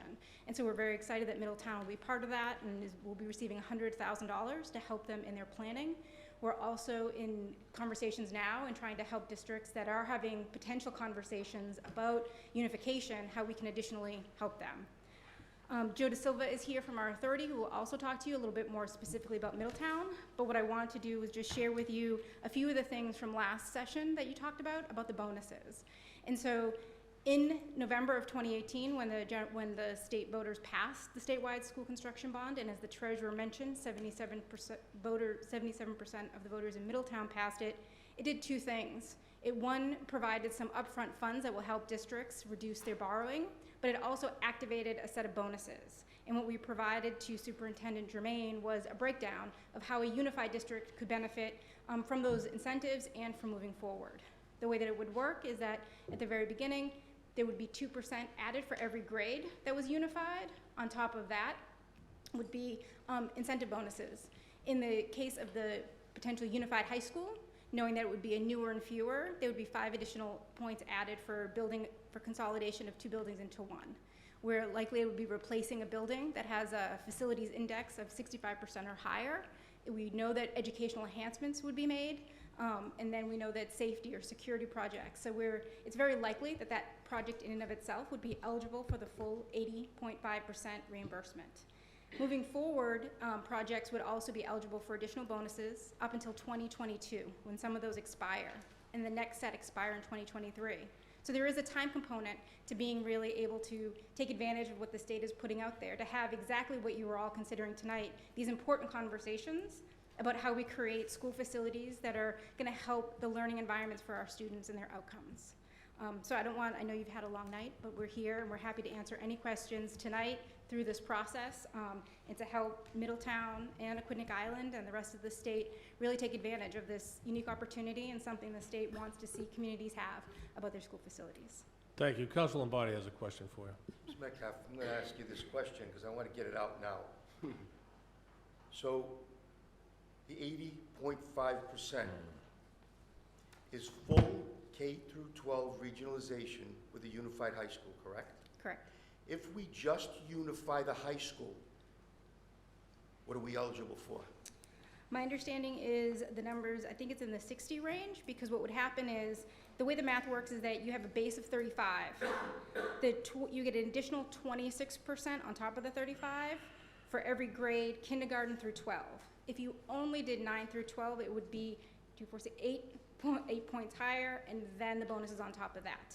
So the 80.5% is a regionalized district, including, we have to combine the school committees and we have to combine administration.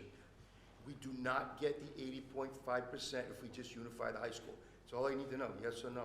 Yes. Thank you. Okay, thank you. It's full-blown regionalization. Yes. Dr. Could I just add for Joseph? one clarification? I'm sorry, I just want to clarify that in the regional plan, the other communities like Bristol Warren have situations in which you can unify the entire district, but have elementary school handled one way, middle school handled another way, where you could go to your neighborhood schools and then Understood. join in one another. Understood. So some communities have done a variety of those kinds of configurations. That point was not clear 2 weeks ago. It was not clear. And that's why I waited to make my feelings known, because I needed to get the facts straight. And they weren't straight when I walked out of here that night. At least I didn't believe they were as clear as they could have been or should have been. And anyone that's asked me since then, I've made my feelings very clear. I'm concerned about losing control of our budget, losing control of the school committee, losing control of what's going on in our community. I'm concerned about that. So that's why I waited. It wasn't waiting until the next election. Thank you. Okay. Dr. Joseph De Silva, Rhode Island Department of Education. Dr. De Silva.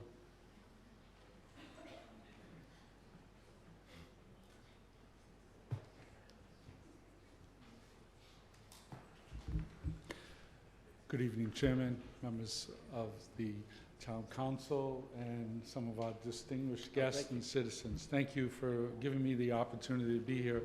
My name is Joseph De Silva, and I work at the Rhode Island Department of Education School Building Authority.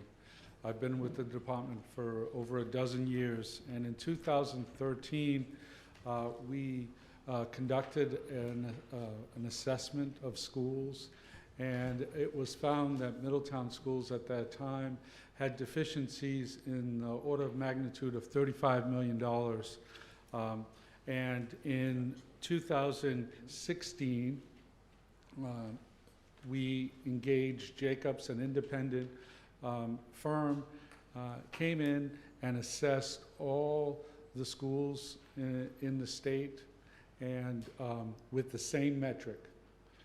It was independent, and it found that the deficiencies in the schools in Middletown were almost $46 million. So time has a way of creeping up the costs of renovations. I submit to you, it's not anything new. This is the summary of the Jacobs report, and there are a couple of things that I just want to draw your attention to. First and foremost is the demographics. At that time, in 2016, the population of enrollment in the schools was 2,243 students, and the capacity of the facilities, the 4 schools you have, was 2,685 students. It was a utilization of 83.5%.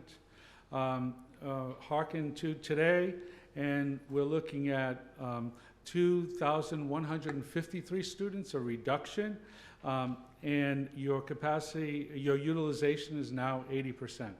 And I offer you this to ask you to look long-term at your facilities issues, because they will not go away. And so when you look at the needs and the conditions of the schools which were identified by Jacobs, 3 of those schools was identified as poor with an FCI index of 39 on average, and then the one school that was in good condition had an FCI index of 20.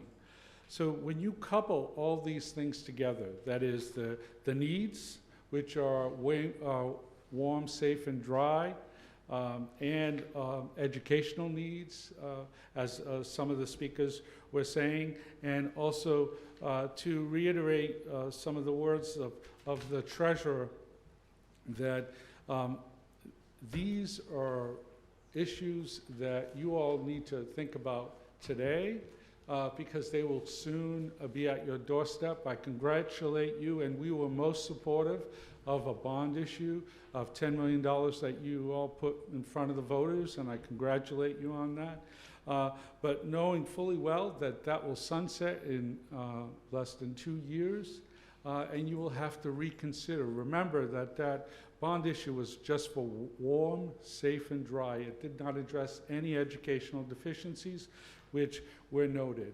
And as testament to the very students that were here and you were acknowledging, there are over 2,000 other students that is worthy of merit and attention. And we at the department, our main concern is the educational opportunities of your children, and we're here to support you in that.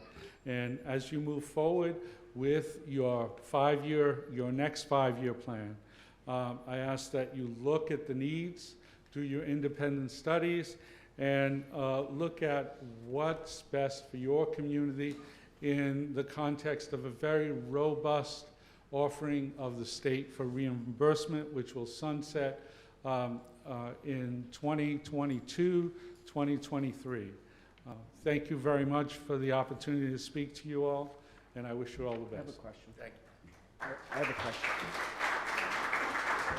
Councilor Toronto. Thank you. Thank you for coming today. My question, I just always go back to when I heard that we passed $2 billion for infrastructure improvements. People ask me, where'd all the money go that they were supposed to be putting into the schools to keep them where they're at in regards to upkeep? I mean, you say warm, safe, and dry, and we look at our schools and the kids are cold, not safe, and not dry. So how did we get where we are? I wonder I'm just asking what your opinion is on that. Yeah, it's actually very simple. We had a pretty significant recession, and most municipalities like yours did not have any money to be investing in facilities. And so, like all the rest of the communities in our state, you could not invest money that you didn't have. And so at that time, there was a moratorium in place, but the moratorium was just a safeguard. The fact is that we weren't getting any applications from really the majority of school districts because they could not fund them. Now, we're here today in a very robust economy in comparison to then. And this, if we can't afford to invest in our kids now, when will we be able to invest? And the state has done its part in offering these opportunities, and it's up to every local municipality and every school committee to take advantage of those. And we're here to support you through that process, answer any questions you may have. So the $2 billion, how much is on the taxpayers' back? Well, it's all taxpayer money, sir. Exactly. Yes. Exactly. So whether we have a robust economy or not, it's basically on the people's backs. You put a moratorium on improving the schools because you didn't feel you could raise any money. Well, you could have raised money if you wanted to. You could have taxed people. Well, I was there during this time, and I saw the difficulty in municipalities being able to basically say solvent. And so it's really hard at that time. And I think it's easy to blame, but we were in a deep recession. I would agree that the timing wasn't right to raise taxes on people when there was a recession. But we were already in a bad shape when that recession happened with our school systems. I mean, it's been pretty bad. I mean, it didn't happen overnight. Well, I saw a number of your students here today, and they look to be being served well by the educational system. I just hope that you all consider the resources, the limited resources you have, and consider the implications on those that will be sitting in your chair thereafter. As many of us who were in schools, we relied on previous generations to support our schools. And so those students are relying on you to support them and all of us as adults in charge. So I take my job very seriously, and I do everything I can to support our students and provide the best facilities we can with the limited money we have. Do you have a breakdown of where that you anticipate the $2 billion going by community? Do you have an anticipation on that based on all the information and the documents you have? Sure. I have at my disposal documents from Jacobs that documented the needs in every facility. They're pretty detailed. I also have at my disposal with every community, just as your community and Newport, who send forth applications for necessity to take advantage of the state's reimbursement. So every community, those applications are incredibly robust, detailed, and they involve a lot of these metrics, and they're hard choices in the majority of the communities. Yes, there's a lot of activity right now relative to school construction. But as far as the $2 million, I'm not exactly sure which $2 million, because I believe Jacobs identified $3.2 billion of needs. Right now, there's robust incentives. There was a $250 million bond issue that the treasurer spoke of that had an overwhelming majority of the citizens of Rhode Island. We have a stalwart school construction housing aid program that's been around since the 60s that provides reimbursement at a minimum of 35% for communities like yourself. And that program's been solid. It's been funded. Granted, there was a small period of time, well, not so small, 2011 and I believe 2015, of a moratorium. But at that time, we were approving immediate health and safety projects despite that moratorium. But at that time, we saw many communities not submitting applications because they just couldn't afford it. And so now is the time, if not now, when. Thank you. Thank you. Councilor Flynn. So since the $10 million bond came up, I just want to point out that the Middletown residents, the voters, did make a decision, one decision already, to take on a $10 million bond and that debt to invest in their schools. And I liken this to my vehicles at home. You know, I have a couple of 2003s and 2007, and as they age, the repairs start becoming more and more. First it's a $300 repair, and then it's a $1,200, and then it's a $2,500. And as it goes up and as the cars age, you start talking about, well, do we fix it and expect it to last X amount of years, or do we buy a new car? So, and it's that return on investment of the decision that the voters have already made that is nagging at me.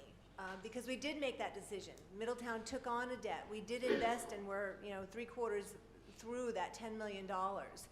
And the return on that investment, I think that most of those repairs would be expected to last or give us a return of 10, 15, maybe 20 years on those buildings. We made that decision.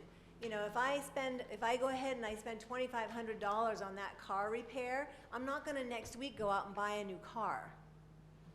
So I'm torn about seeing the decision that's already been made just a few years ago through and getting our return on that investment. I just had to put that out there since we were talking about the $10 million. Would you like me to comment on that? Please. Would you like? So Are you going to pay us back? We invest in schools all the time to just get by with emergency type repairs. Warm, safe, and dry are just basic repairs. You're repairing a roof, you're upgrading fire alarm, and by the way, fire alarm and sprinklers codes change quite often. And so what might be appropriate today for fire alarm, you might be back in here to us for an application for fire alarm in 3-4 years. Also, remember that this process is not a year process. This is a multi-year process. So you all approved a 5-year capital improvement plan that was basically warm, safe, and dry. And so a lot of those things are minor. So in the scheme of school construction, warm, safe, and dry is walking. In comparison to educational appropriate spaces, which is starting to run. And so those investments, though substantial, are $10 million of a $45 million need that was identified that does not include substantial improvements in 21st century standards. So, you know, if that helps your context, also, so by the time your next approval would go through and you would go to voters, some of these projects you may not be doing for another 4, 5, 6, 7 years. And so facilities are not like cars, actually, in the sense that they last and they stay put. And they require continuous investment in order to keep them up. And so you're going to be doing, at this rate, you're going to be doing warm, safe, and dry forever, and you're not going to be touching the needs at that rate. Because these are expensive things. They're not cheap. And so my recommendation is for you all to think long-term, because these buildings will be here long-term. And many communities were shocked by the Jacobs report, because the Jacobs report revealed in almost every community in the state that there were warm, safe, and dry needs. And I'm sure that many of you would not just want a house that was warm, safe, and dry. You want it to be presentable. There's a lot of other things that we need in our buildings. So as you consider that, please consider that these are your properties and your long-term investments, and this is good money, and nowhere will you be able to invest a fraction of the cost of repairs, because the state would kick in a pretty substantial amount, the state taxpayers, if you will. Pretty much. Council Santos. Dr. Silva, thank you very much. Tonight, the Jacobs report has been brought up 5 times, all right? You've brought it up 3 times. Gentleman before you brought it up once. I have no faith in the Jacobs report, and I'll tell you why. Middletown has 2 beautiful schools that are on the National Register. We maintain them. The town helps us maintain them. I am the treasurer for that Middletown Historical Society. Now, they told us in that Jacobs report that we had gas burners downstairs. We were using gas.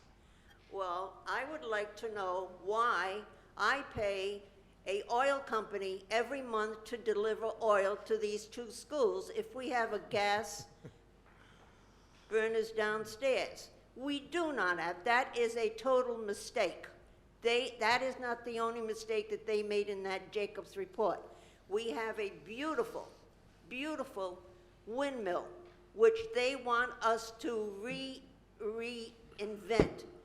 That is an antique windmill that was originally in Portsmouth and was taken down piece by piece and put in the Paradise Park piece by piece.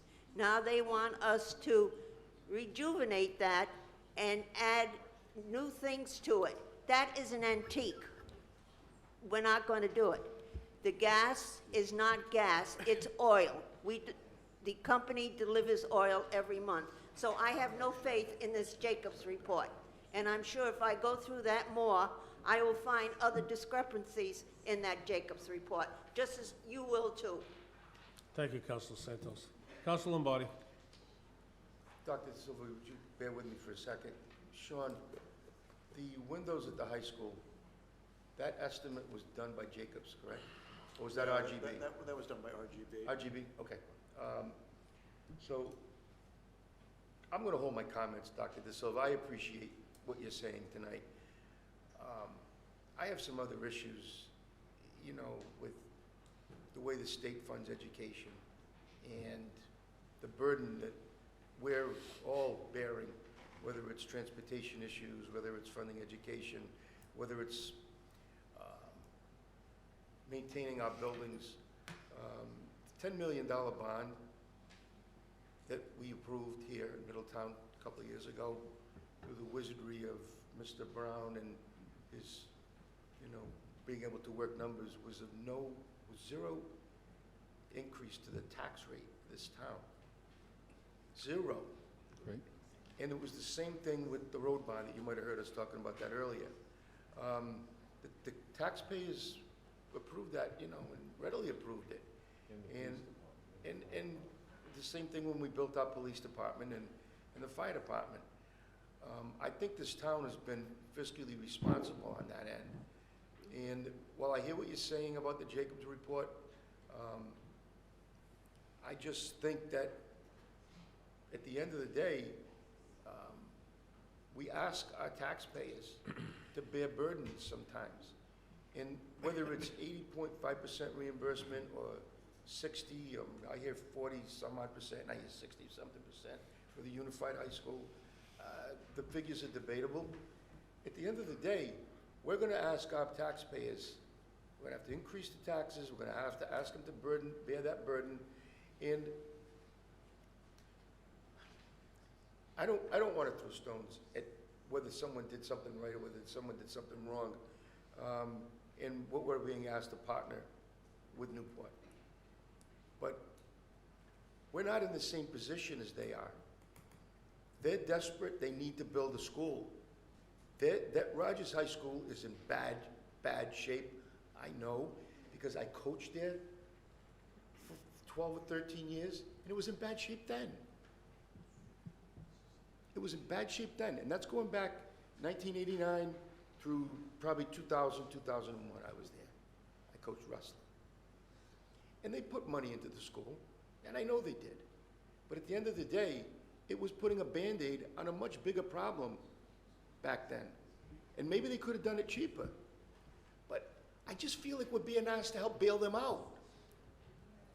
I don't mean that in a bad way, but that's what it looks like to many of our residents, by the way, who've contacted me. This may be, next to one other issue, the most emails and the most phone calls and the most people I've seen stop me in shopping centers and the whole bit and ask. That's why I said I couldn't answer questions 2 weeks ago. There's a real concern on the part of the residents of this town about why would you do this?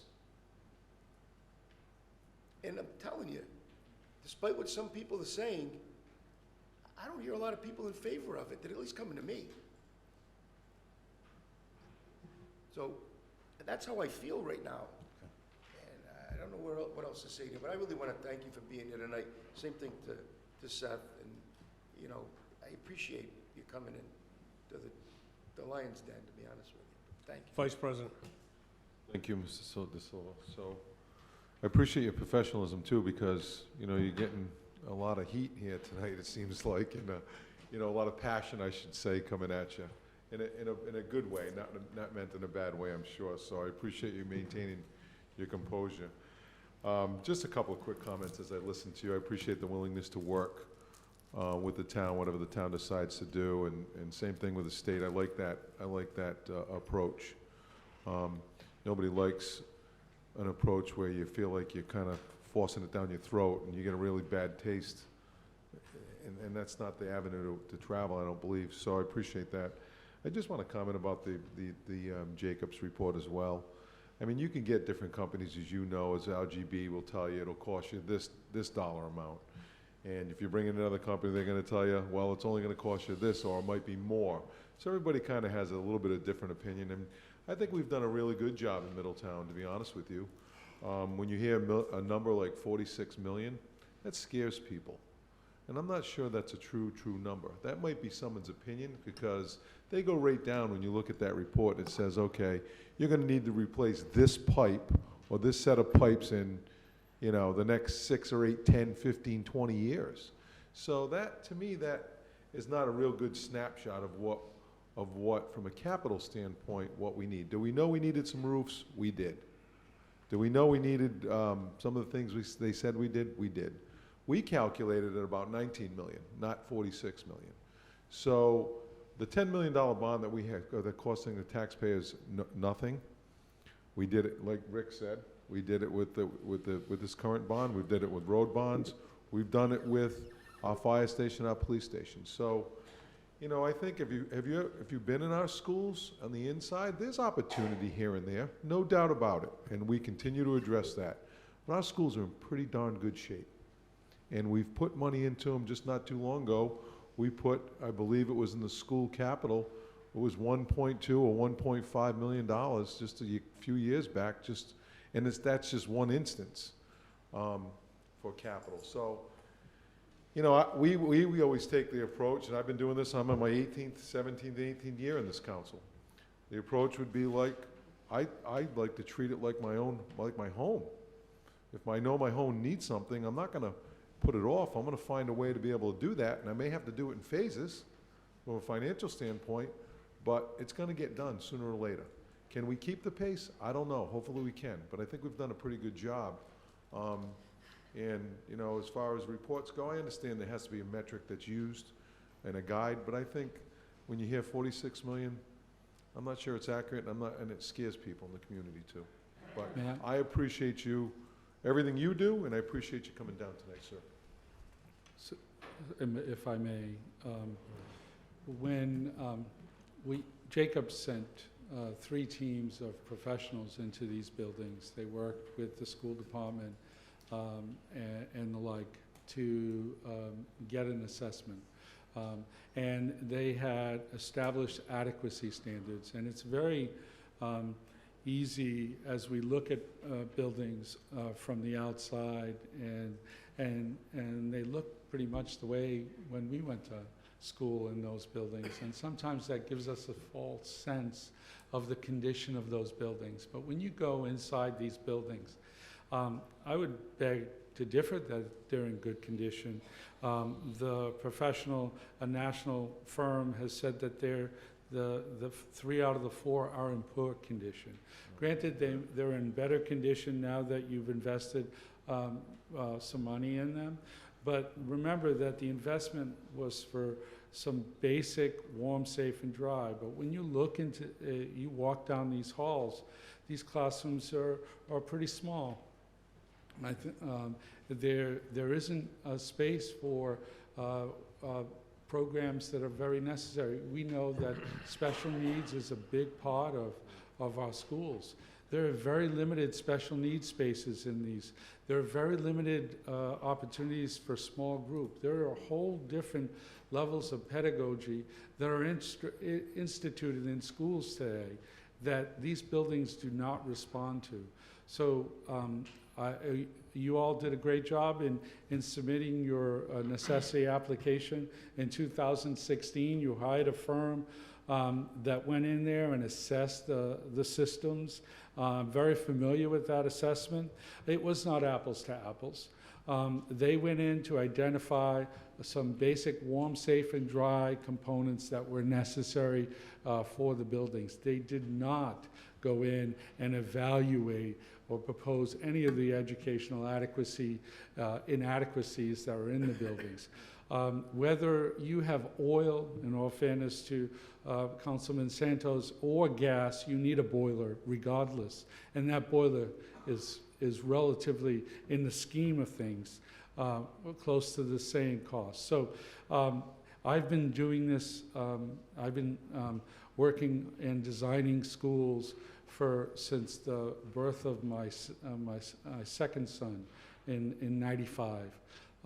And so I'm a professional architect and I'm a teacher. I know that many of our schools are not adequate for us to compare ourselves to our next-door neighbor in Massachusetts. And, these are hard questions for us Rhode Islanders. I live in Tiverton, and we have very similar, if not some more challenging things than you all. So I understand, I respect the time, and you're stewards of public money, but please don't make short-term decisions, make long-term decisions, because these are generational decisions. And what might look like was fine when you all went to school is not fine in the 21st century, because when some of you went to school, I know when I went to school, we didn't have seatbelts in cars. And so it's a different world today, and your students are competing with the best and brightest out of the Beltway in Boston. That's the reality, and the only way for you all to guarantee that they can compete at that level is to provide the facilities and the educational system that they have. And so Dr. De Silva, I yes. want to stop you, okay? Because you went way beyond your limits. I appreciate your feedback, we all do, but we have other people that want to talk tonight. No problem. I was just Okay, responding Senator to De Palma. questions. Thank you. Thank you, sir. Thank you very much.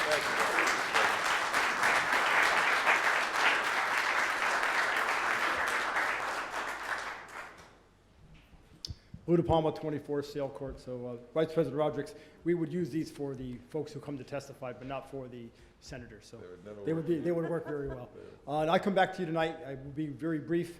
As I started when I was here last time, 2 weeks ago, I'm ready, able, and willing to do what this council and the city of Newport wants to have happen, move forward. I want to thank the treasurer for being here. Obviously, Christine Lopes-Metcalf and Joe De Silva from being here from Rhode. Extensive knowledge on that. The one piece that was, I think Councilor Toronto asked 2 weeks ago, what's been the track record with regards to the compensation of funding over the many years? Since the housing aid has been in place since the 60s, once the state has made a commitment, they've never reneged on it. So if past practice is any indication of future practice, you can count on the state, once they made a commitment on housing aid, to pay that housing aid going forward. They've never reneged on a project in the state of Rhode Island from Westerly to Woonsocket, Little Compton to Middletown, Newport in there, so in Tiverton. I got all 4 of my districts in the mix there. What I ask you to think about tonight, and I'll finish after this unless you have any questions. I'd ask you, don't let this be the end of the journey. Don't let this be the end of the conversation. As a council of Newport, as residents of Middletown, of which I am, now on almost 37 years, well, 2 years in Newport, but most of it in Middletown, 34 years rather. This topic will come back to you. The decision you're about to make tonight is about allowing a conversation to continue and having a planning discussion about that. As Councilor Lombardi brought up with regards to, yes, you are talking about the conversation to get to the 80.5% of unifying all 13 grades. That's how you get the 80.5. And if it wasn't clear the last time, hopefully it's now been made clear. But I'd ask you, as you deliberate and move forward with the discussion, not to let this be the last conversation. It's a long conversation from where we are now to where it needs to go. A planning committee is just that. Plan. Go figure out what the next steps are. Bring that back to the council, as Councilor Flynn and Councilor Monvillas brought together last time and talked about. This is the opportunity to allow that planning to commence. It's your decision. At the end of the day, I respect you for whatever decision you do make, but there's a lot of water to go under the bridge and over the dam and under the bridge before anything would ever go to the voters, and a lot of public input to happen. Mr. President, thank you for the time, and any questions. I'll be here. I have a question. Council Flynn. Thanks so much for being here, Senator Palma. I have a question really about what exactly our decision is tonight. I've been getting also a lot of questions, a lot of emails, a lot of opinions, more conclusions than evidence, but everyone seems to be very interested in collecting evidence. And when you mention a planning committee, or not to let this be the last of the conversation, my question to you is, when you say a committee, is this a committee under the Title 16? Everything's under Rhode Island. Yes, Title 16 is Rhode Island general law, all associated with education, which is very voluminous. So this would be a formal committee, which is defined also as the Regional School District Planning Board. Is that what you're? I would defer the specific language and wording of that to either Superintendent Germain or Krager with regards to that. Okay, so, because But the that's what- question I'm getting is, you know, is this board, if a board is formed or a committee is formed and they make a decision, are we bound to that decision? Absolutely not. No. Basically, think about this so earlier, Councilor Lombardi, the last thing I'll say, if you want anything else, Councilor Lombardi brought up a great topic with regards to dog parks. And having sat where you did, and I said to somebody sitting next to me, watch the number of people that are going to come out for the next meeting. Dogs and horses will bring people out to the meetings like it has in the past. But you got a response back from your advisory committee. This group's an advisory committee. They don't make decisions for my 7 elected leaders, which are sitting right there. They're going to work, they're going to debate, they're going to deliberate, they're going to contemplate, they're going to come back between the two groups and say, this is our recommendation. You can say, thank you very much. No, we're not doing it. They have no decision authority. The decision authority folks are you and the city council in Newport. If Superintendent Germain or Krager are coming up there, or Joe DeSilva has additional details about that, but it's a planning committee.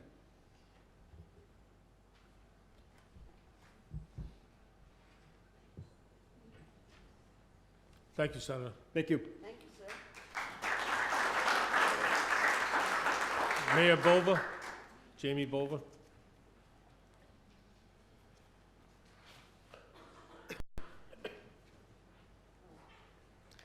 Jamie Bova, Newport, 19 Russell Ave, formerly of 3 Murphy Circle, Middletown. And I bring that up because I'm a product of Middletown Public Schools, and now I'm an engineer. And I have seen the types of 21st century education that is needed for our students to be successful. And neither of our schools have it. When we talk about the Jacobs Report, it's not just the physical building. It's not just the classroom. It's what it's capable of. It's things like NACTech that we have in Newport. There is opportunity here. And like Senator DePalma said, you can say no, but it would be irresponsible to turn this conversation away now. And I wasn't gonna say that, but sitting in that audience and listening to you guys wanting to dismiss this out of hand, I had to say it. We owe it to our students. We owe it to the taxpayers to understand the opportunity that we have. If you say no tonight and don't do any due diligence, it is irresponsible. I'm sorry to say it like that, but it's true. We owe it to ourselves to have this conversation. We have this conversation for a year. We dig deep, it's fact-finding, and we understand what's possible. You don't like it, you say no. That is always a possibility. But to not investigate it and not figure out how it can work is irresponsible. We can have the conversation on how many school committee members from which town. We can have the conversation on where to put the high school. We can have the conversation if we want to do just the high school or we want to do K through 12. All of those questions need to be answered, but we can't answer them tonight. All we can do is have a back and forth and decide whether or not to take the opportunity to dig into the facts. So I urge you to do the taxpayers of Middletown a favor and have the conversation, have the real conversation, not the one tonight, the real one. Thank you. Thank you.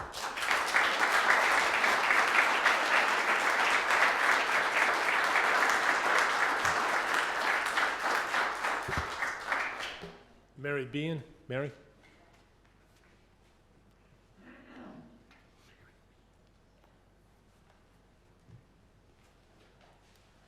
Mary Bean, 1350 Green End Ave, Middletown. Thank you for this opportunity. I wasn't prepared to speak tonight, but I felt compelled to put my name in. I hope that the 7 of you will give this an approval for further discussion. Unfortunately, I haven't emailed you, so I am the taxpayer that is in support of fact-finding, like you mentioned today. Search. I want us to discover. I want us to learn all of the facts. At 1 o'clock today, I'm another proud owner of another residence in Middletown, And I'm hoping that that home will be for my future grandchildren that will be educated on this island. And I feel strongly in a unified district. But even if we don't go to that point where where the committee, where an advisory board chooses that option, at least we did our due diligence in exploring it and asking the questions and gathering the information for the taxpayers. I am on the other end where I'm also out a lot in Middletown at local stores, local shops, business owner in Middletown. I'm talking to a lot of taxpayers too, and I'm hearing the other side, I guess, that people, the people that I'm speaking to, I'm hearing a lot of voices say they do want it explored. So I hope that you'll consider that voice and approve tonight to continue the discussion and to continue in digging the facts so that in the future, my grandchildren will have a state-of-the-art facility, academics that surpass what we have right now, opportunities in all of the sports and the arts. I'd love to have a theater. So thank you for this opportunity, and thank you, Dr. De Silva, too, for attending. I learned a lot from the facts that you gave us. Thank you.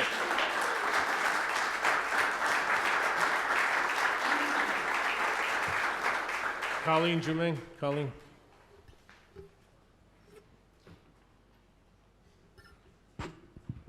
I'm back. Thank you very much, Mr. President. Thank you, Town Council. Thank you to those that did come tonight. I really appreciate it. And I did ask them to come just so they could share information with you, because that's all it was about, sharing information. This is about having the discussion. As you've already heard, you have multiple opportunities afterwards, whatever recommendation comes before you, to say no. The taxpayers, the citizens of both communities, then also have the opportunity to say no. But this is an opportunity that allows both our communities now to think about the future. Education is so different. The classrooms are not the same size as they always were. Children learn very differently than they did. There's more collaboration. There's more learning how to get along with one another. There's more about future thinking than there ever has been before. Our classrooms are not the same. Our buildings, look at office spaces, look at where people work now. They're not the same as they were 15, 20 years ago. They're changing. And our children of the future deserve the opportunity to be in a state-of-the-art place where they can learn, and they can learn from so many hands-on learning, all the different types of opportunities, not like what it looked like when I went to school, nor how the buildings look now. So it's worth having the discussion about being true leaders, about moving forward, being the high school in the state of Rhode Island that sets the stage for the future of all our children here on Aquidneck Island. So I want to thank you again. I know it's been a very long night, but I appreciate your time. And I really hope we can continue to have the discussion. That's all we want to do, is to talk, move it forward. And remember, whether it's 80.5% or it's 60%, if you just want to do the high school, we can keep the structure PK through 12 and keep our schools the way they are for the little ones, PK through 8, and have the high school unified for 80.5, or if you just want to do the high school, it's 60. But the other thing it does, going forward, it changes our housing aid formula as well. Instead of getting 35% reimbursement, it increases as well. And those are all the facts, and those are all getting deep down into the devils of the detail. But that's for the future. We just want to talk. Thank you. Councilor Santos. May I ask a question?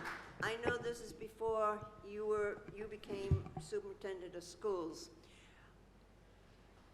I think Mr. Triplett can correct me if I am wrong. The new Rogers the land was presently donated to the city of Newport. That was in an estate. They did not buy that land when they built the new Rogers on it. Now, along those same lines, the school department of Newport got rid of many schools in Newport. and I believe that the city of Newport acquired them and sold them. What did they do with all that money? What did they turn it over?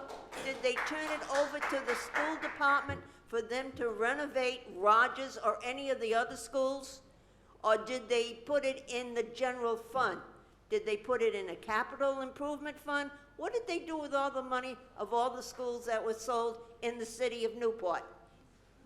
I don't know. You That's don't city- know. Well, That is something for you to find out, ma'am. well, I was going to say Sheffield, I know they changed that into the innovation zone. And then the other buildings, they have sold off for different That's right. other opportunities in the And city. what did they do with the money? What did don't they know. do with that money?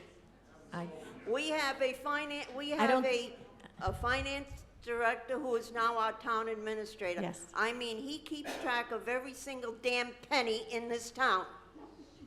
Excuse my language, It's all right. It's okay. okay? Mm-hmm. And he knows where it's going. So that is something for you to find out. What did the city of Newport do with all that money when they sold those schools?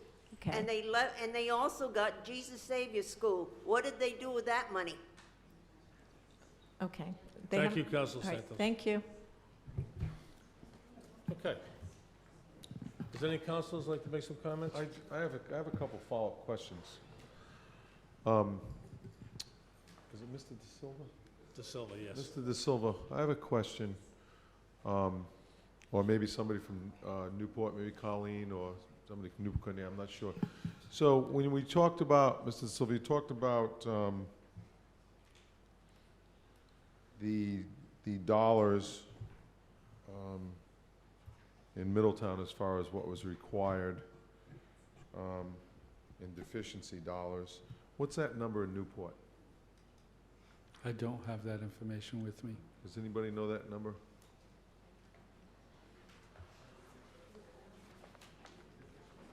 No? I can provide you that information. I'm I just can email curious, it. I'd like, I'm I'd trying to gladly just... email that to you. Okay. How many schools does Newport have?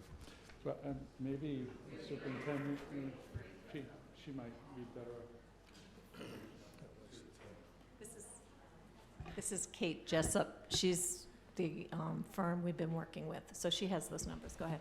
So presently at the Rogers site, when the study was done, which was in 2017, the number I believe was 58 million for Rogers High School in deficiencies.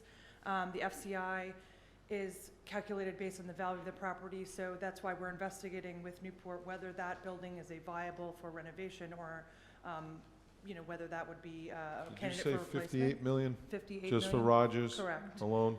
And Okay. for Thompson Middle School, because of its more recent renovation, there's $275,000 worth of priority ones and twos, which are of the issues of concern, and there's about $10,000 worth of deficiencies in technology only at Pell. So it's really just technology. Pell is a new school. Technology, it goes out of date within Yep. several years, so within 5 years typically, you'd have to replace smart boards or anything like that. So that's where those numbers come from. Mr. President, may I continue? Well, the vice president still has the Oh, floor. I'm sorry. Okay, those are my two questions. Don't leave. How many, Councilor Santos. how many schools does Newport presently have? They operate 3 schools currently. 3. How many did they get rid of? I don't have that historical information, I apologize. It would be interesting. Okay, thank you, ladies. Thank you. Councilor Von Villis.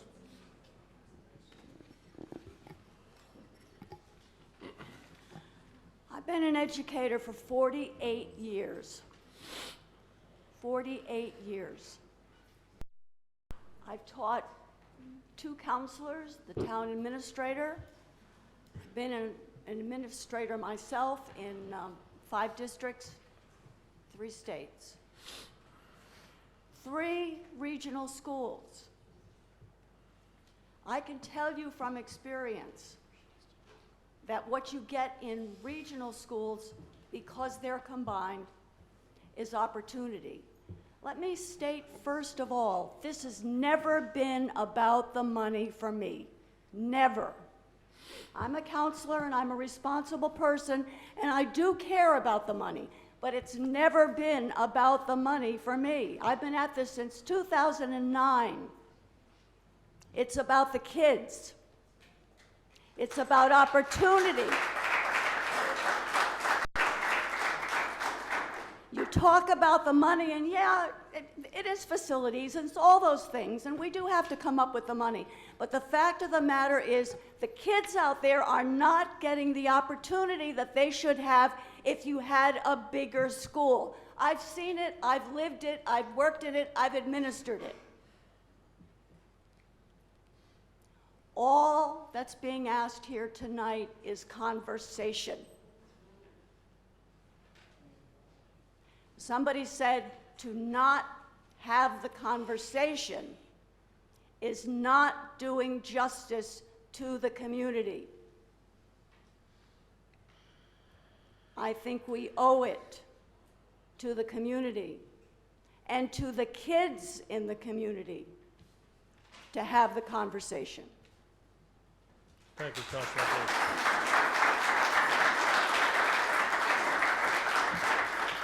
Councilor Flynn.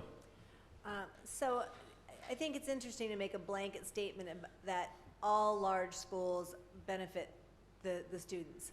I'm not sure. I think that there's so many variables that should be weighed in every unique situation. I just have a question that, because I am very torn. There's a lot of elements to consider here. I don't want to make it about the money either. But I think that for me to feel comfortable going forward with anything that even is close to the Title 16 that the state has laid out, because there are elements in there that are not favorable to the town of Middletown. We learned that the last go around. And I'm just wondering if we could get from maybe our school department or someone a projection of what the impact of merging the populations would be on the education. Is that possible to achieve in any world? Can I hear from maybe our school committee? That's what the conversation would be. So I can't answer all of that tonight. I do agree that is part of what this discussion in this committee would look at.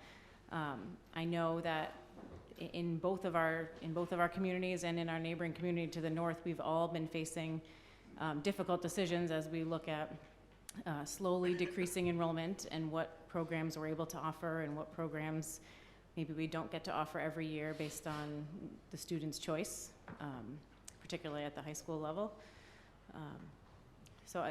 Unfortunately, I can't answer tonight specifics about program changes, but So you mentioned our neighbors to the north. Are you referring to Portsmouth? Yeah, there was just an article in the Newport Daily News about students there demanding more rigorous classes because they don't have the enrollment to sustain them every year, and that's the same thing we're all facing. So, maybe this is actually a broader conversation, potentially.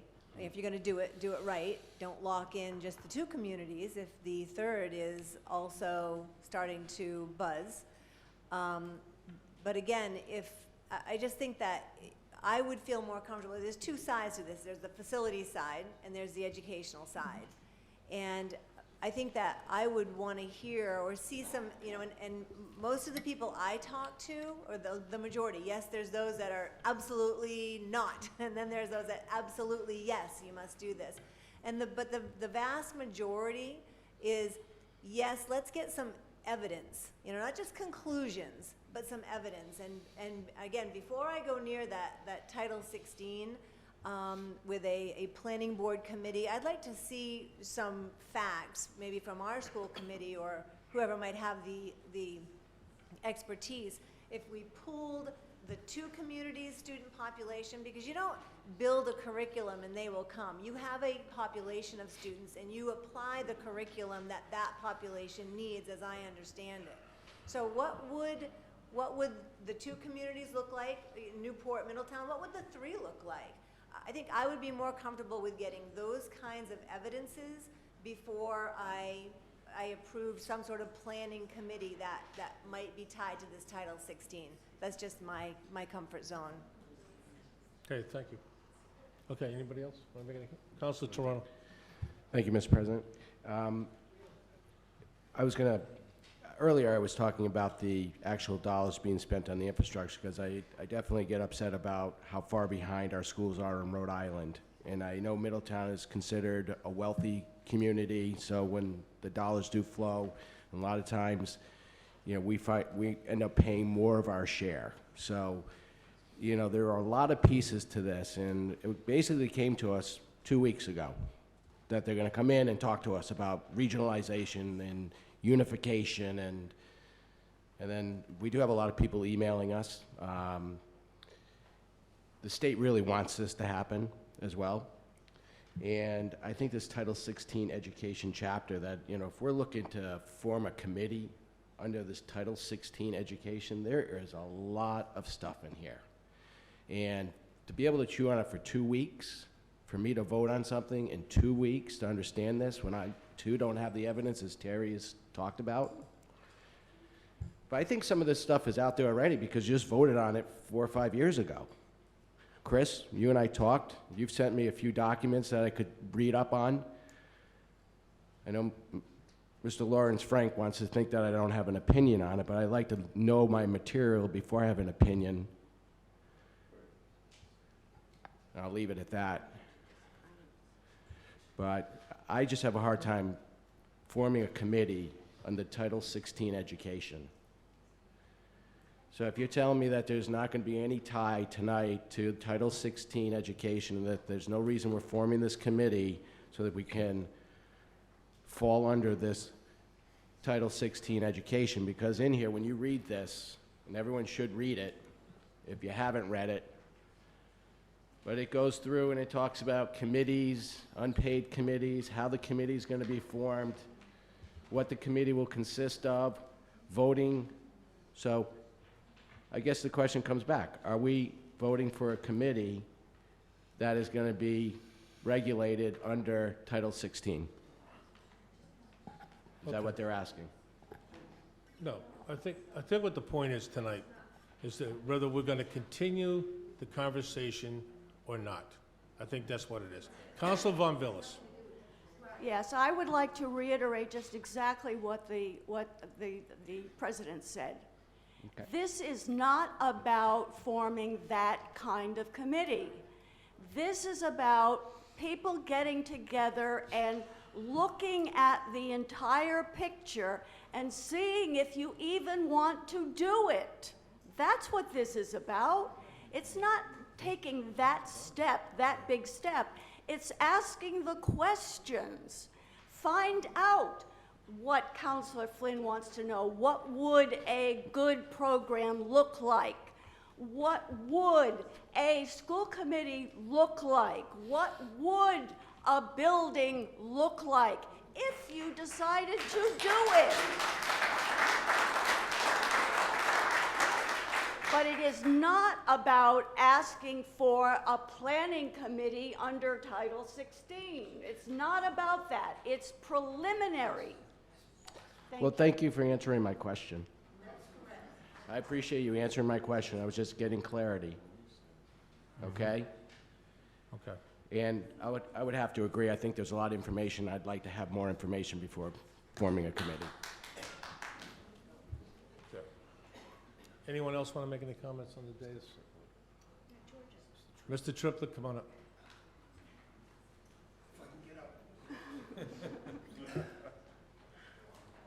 Name and address, George. Thank you. Mr. President and members of the council, ladies and gentlemen, I didn't sign up because I spoke 2 weeks ago.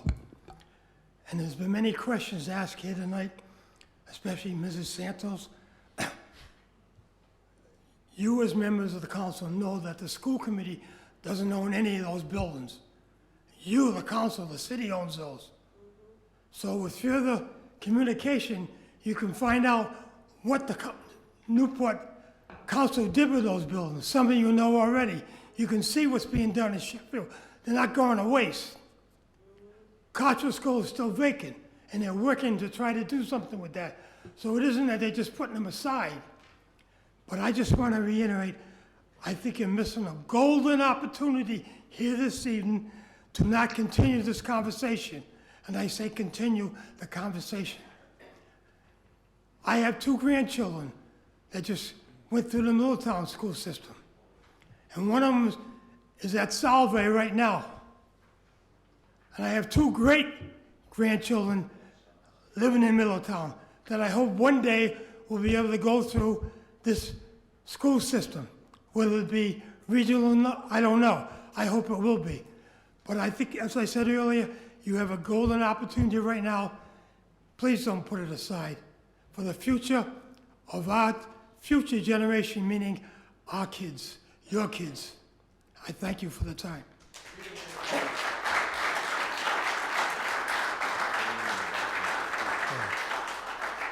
Mayor Bova, I'm gonna let you come up again.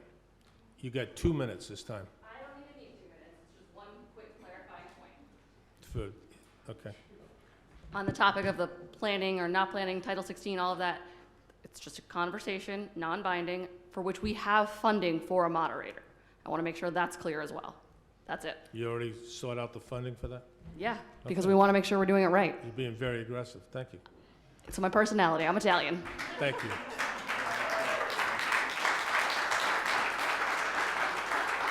Okay, does anyone else want to make any comments? Come on up, name and address.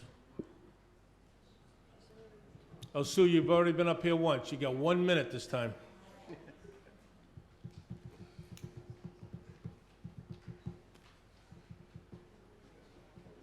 Okay. What I'd like to say is, when it comes to combining schools, what Newport did with the elementary, combining all the elementaries into one, has been a complete disaster. So I don't want. Whoa. Be respectful to everybody else. Let's maintain some civility in here, okay? People listen to you, you listen to them. Civility. The bullying and the stuff that goes on because it's too overwhelming and they don't know how to deal with it. If we combined 2100 and 2100 together for a high school, I can't imagine it would be the exact same way as what it is over at Pell right now. And I just don't want my kids combining schools and it be exactly like it is over at Pell. That's all I have to say. Can I ask Sue a question? A dichotomous question? Hey, Sue? Sue, can you come back up to the podium? I just Councilor wanna- Flynn wants to ask you a question. Wait till she gets there, Councilor Flynn.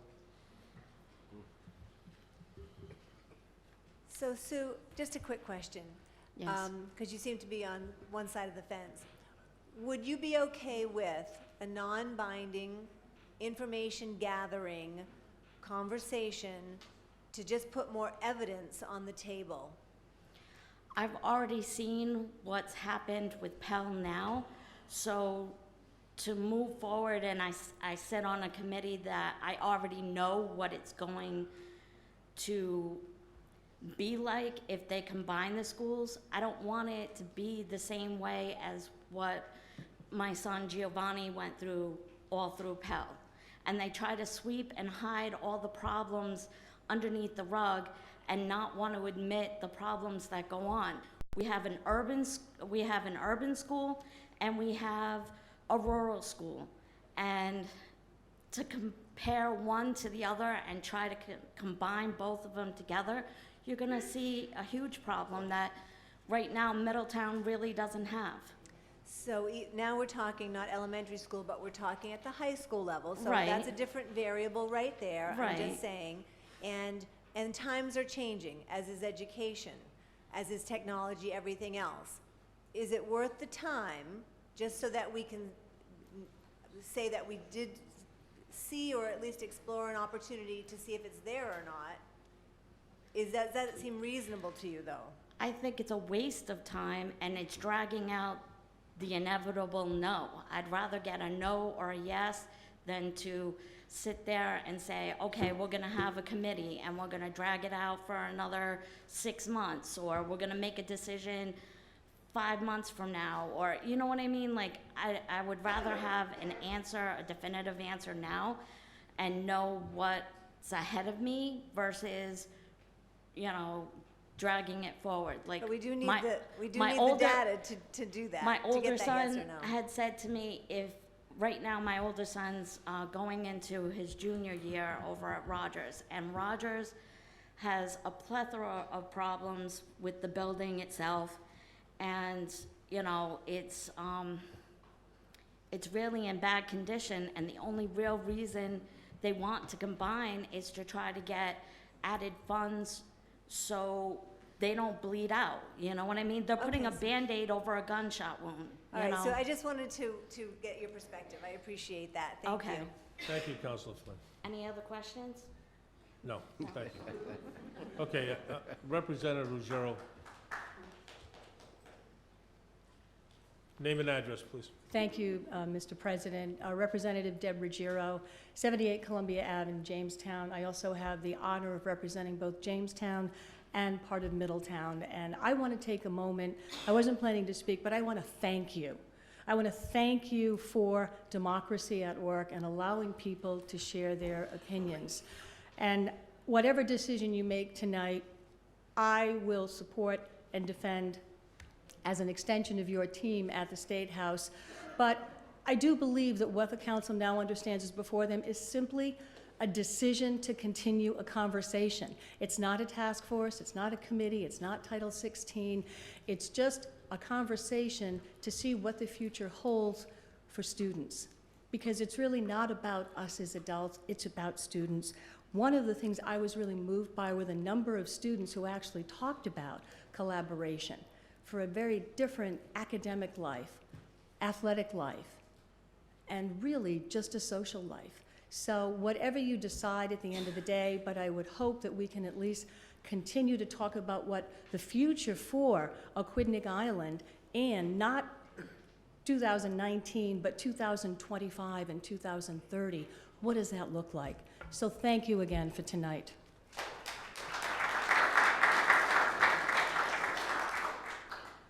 Yes, ma'am, come on up. Name and address, please.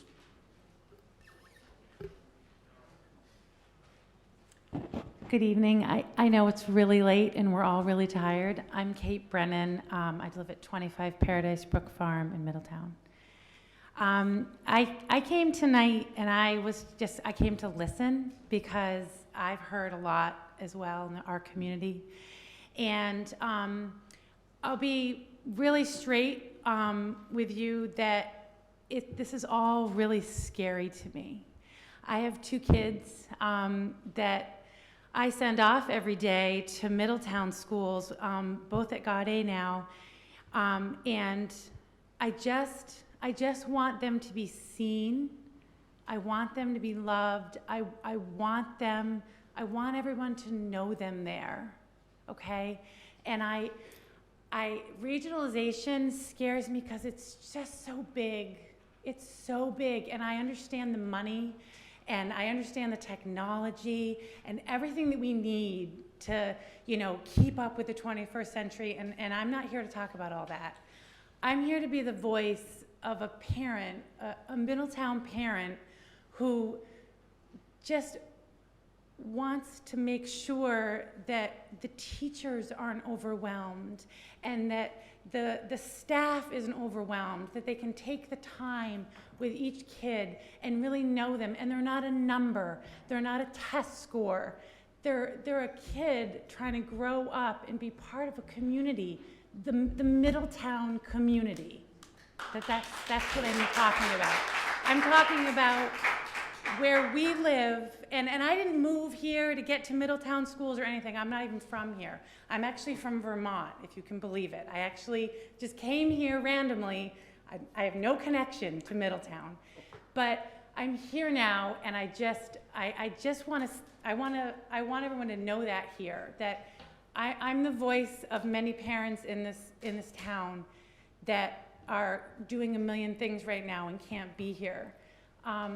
But it's so important to remember that with all this decision. And I know it's scary, but that's just the end. That's it, is that I want my kid to just be known and be loved at school. And that's it. Thank you. Thank you. Thank you. Yes, sir, come on up, name and address.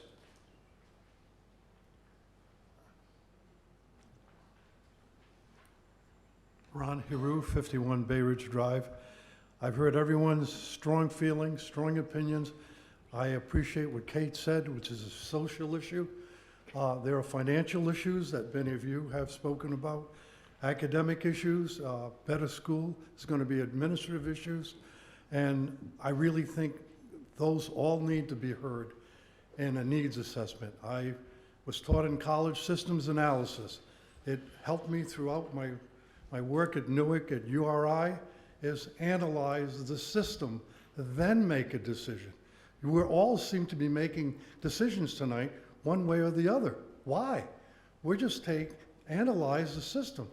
Kate and other people feel that maybe local is better. You got to look at the whole system, weigh it, and then make a decision.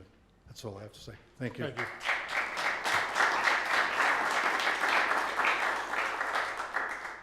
Council Lombardi, did you want to talk, ma'am? Name and address, please. Leslie Stroyley, and I live at 11 Ellery Road in Newport. And I too, like some other parents in the audience, came to listen.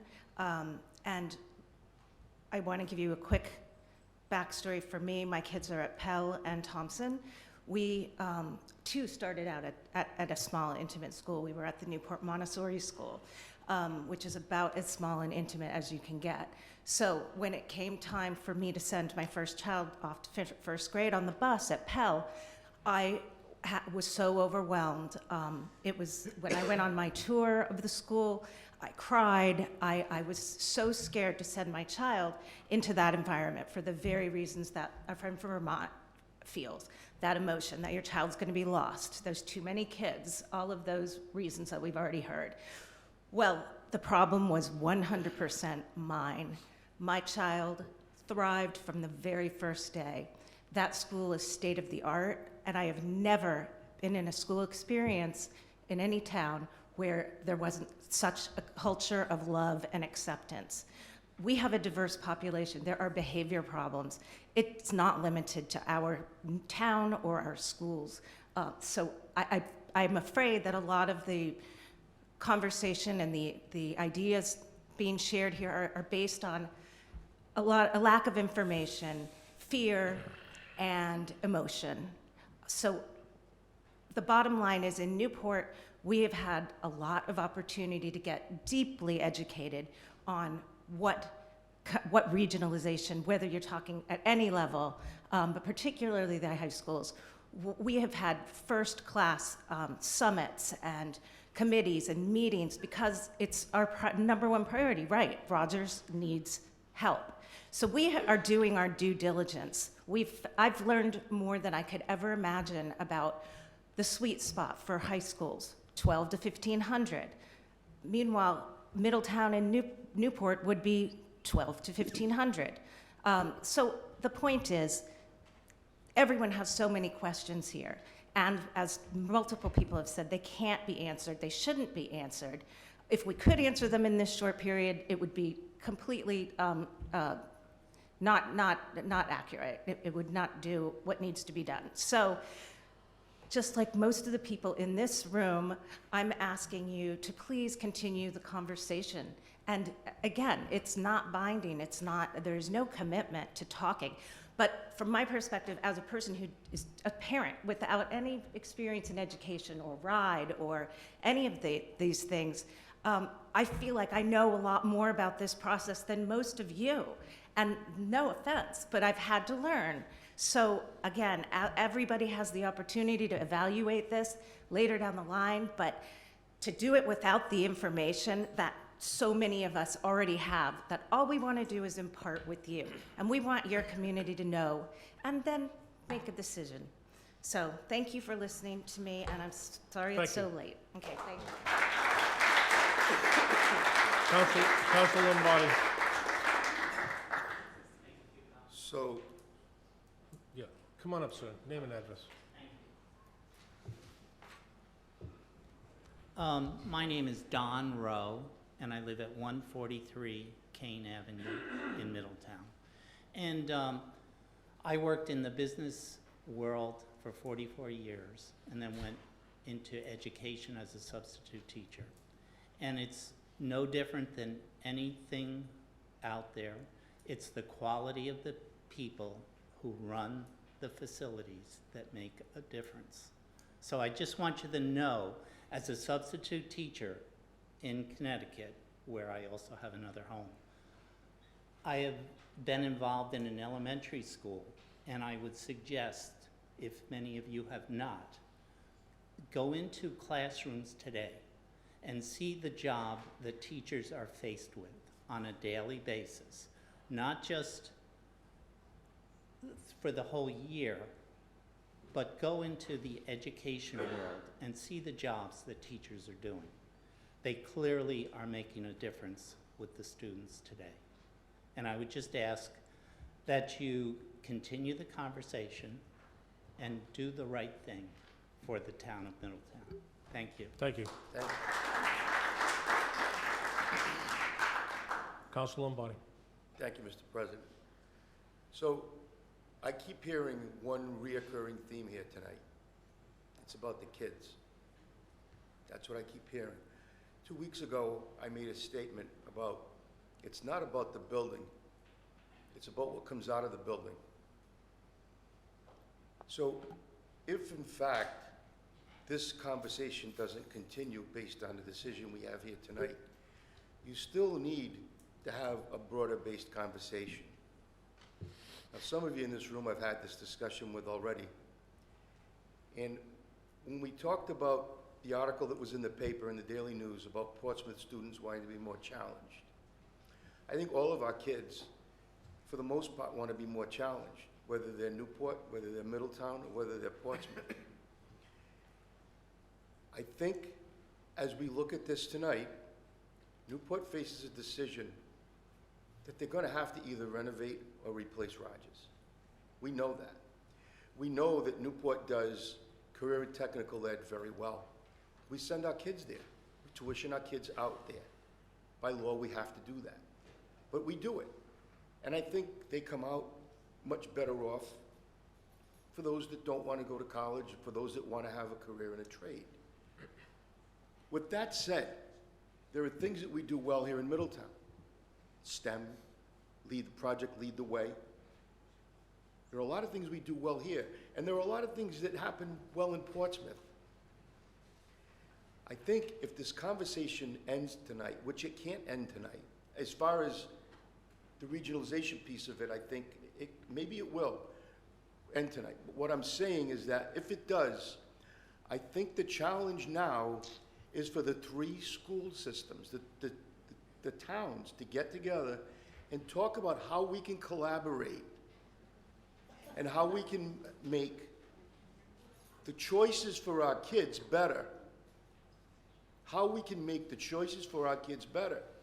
And so you tuition them out. But here's the key, and I heard this the other night for the first time at a school committee meeting here in Middletown. One of the ways you could do this, and one of the biggest challenges, is transportation. So you really, you got to move the kids from one place to another, but you really don't have to do that. You really don't have to do that. You can do it by having the teacher in one room and having these kids log onto a computer and see the teacher and communicate with the teacher there. And it's happening now. And there's no reason why it can't continue to happen on a much larger scale. And I think that's a discussion that needs to be had. At some point in time, we may have to look at that. And if you tuition the kids out, whether it be to Portsmouth or to Middletown or be to Rogers, I think at the end of the day, maybe it's a wash, maybe it's not, but I think it's something that we need to look at. We need to be able to look beyond this discussion tonight if we don't decide to move this conversation forward. Then you need to sit down. And I challenge the school superintendents, I know they're here tonight, 2 of them are here tonight. I'm gonna challenge you guys in the school committees to have that conversation. I'd be happy to be part of that. I think there's some people up here that would probably be willing to do that. I think there's members of the public that would be willing to do that. And I see some people shaking their heads saying no. But you know what the reality of it is? You may not have a choice. Thank you. Okay. Anyone else? Okay, I just want to make a couple comments myself.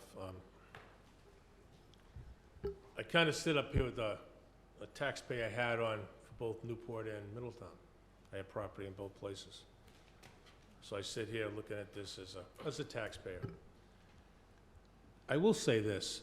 I wish I had seen this much enthusiasm and compassion and public outcry in regards to academics instead of brick and mortar.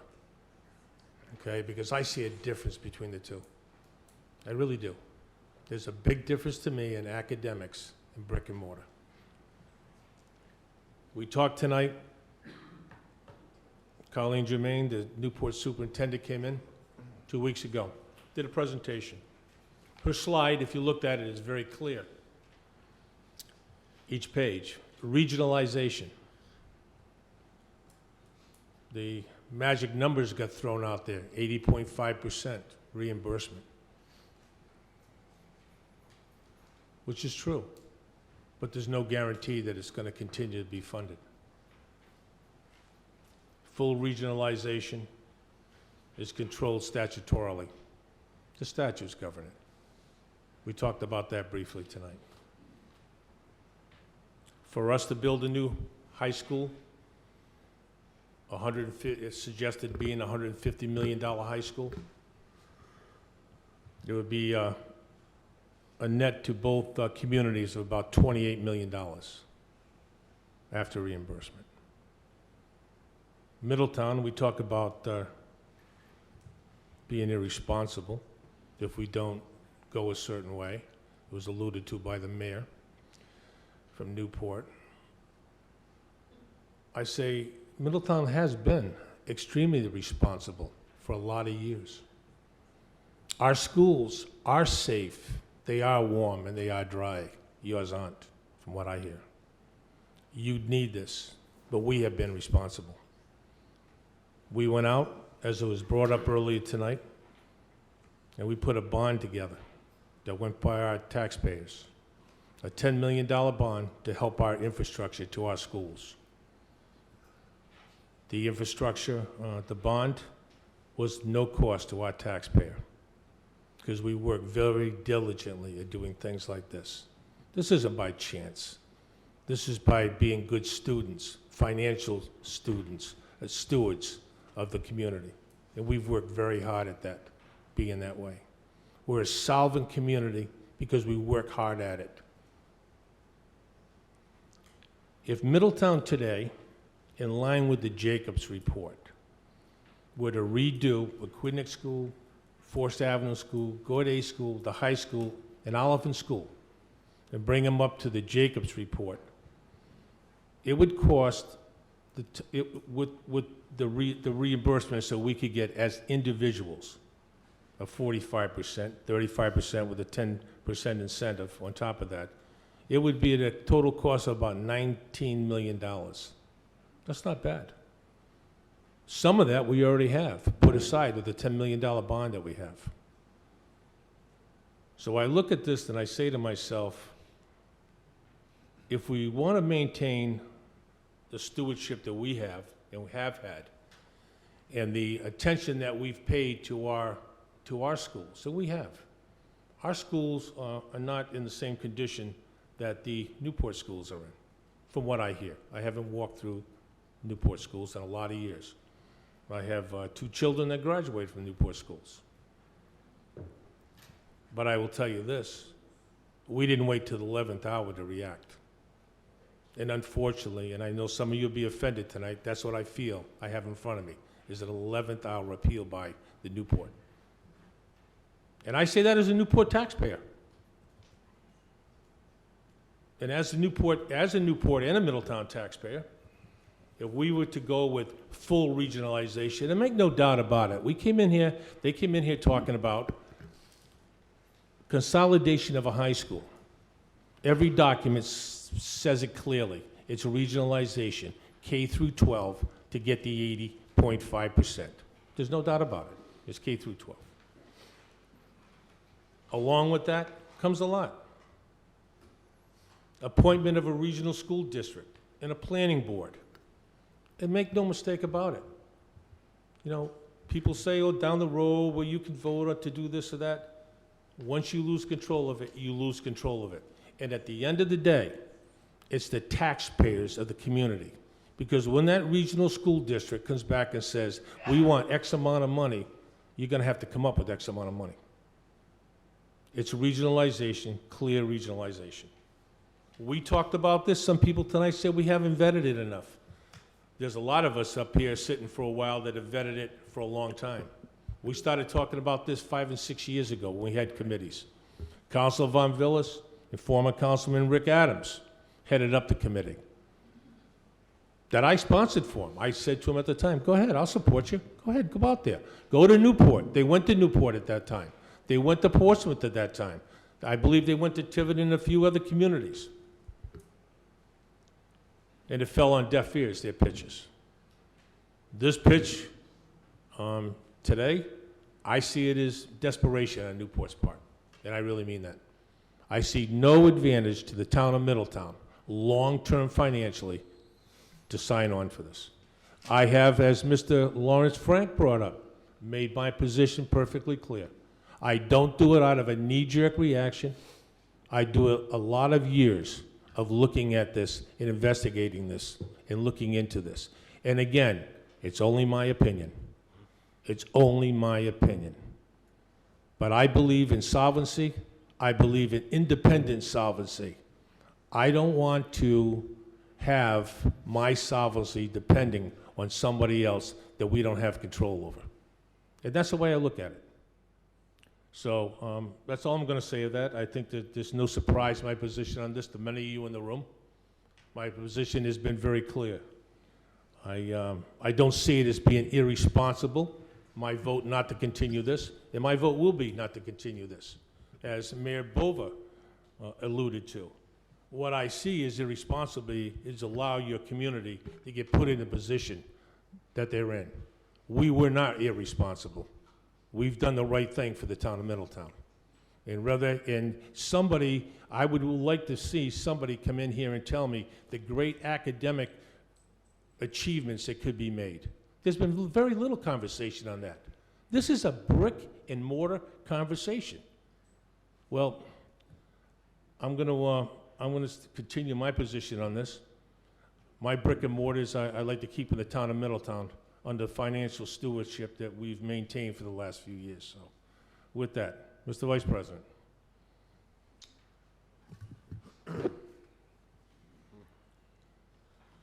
Motion to continue the discussion on a unified school district. Second. We have a motion and a second to continue the conversation on a regionalized school district.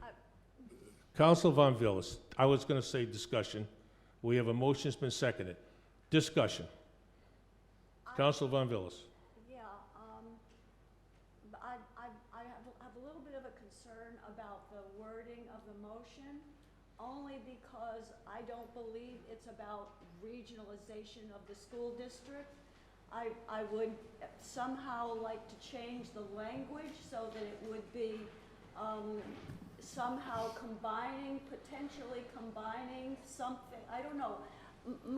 Frankly, let me be quite frank about this. Having worked in 3 regional districts and watched them develop as they started from nothing and became regionalized, from my perspective, the best way to go is to start with the high school and then think about doing the rest of it and regionalize later, maybe, if it's working well. It seems to me that what we really need, I don't care what you say about how great the Middletown schools are or how great the Rogers High School is. Together, they're a heck of a lot better than they are individually. Okay? I can say that because I taught in one of those schools. 1,250 kids when I was teaching. You now have 600 and a few in each of those schools. I know what a 1,200 school looks like. I know what a 600 school looks like.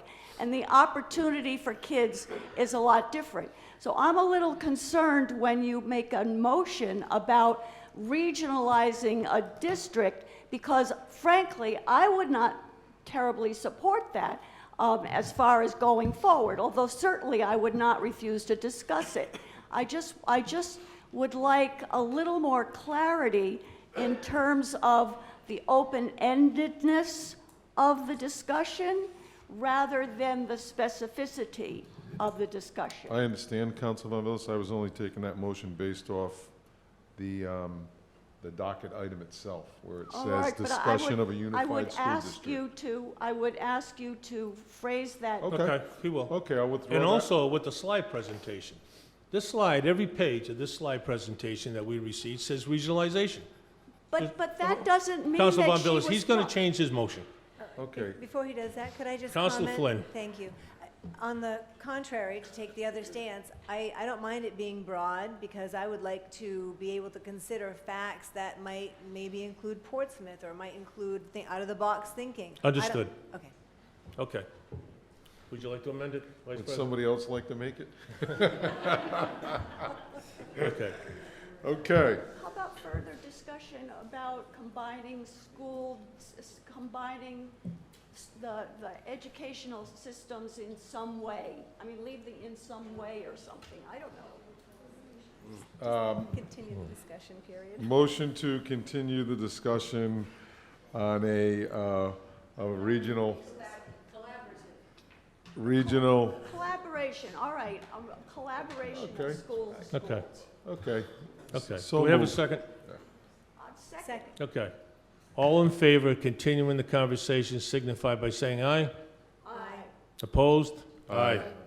Okay, motion fails.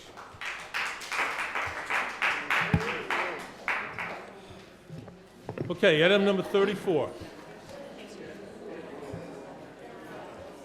Item number 34, communication of Tracy Ponce.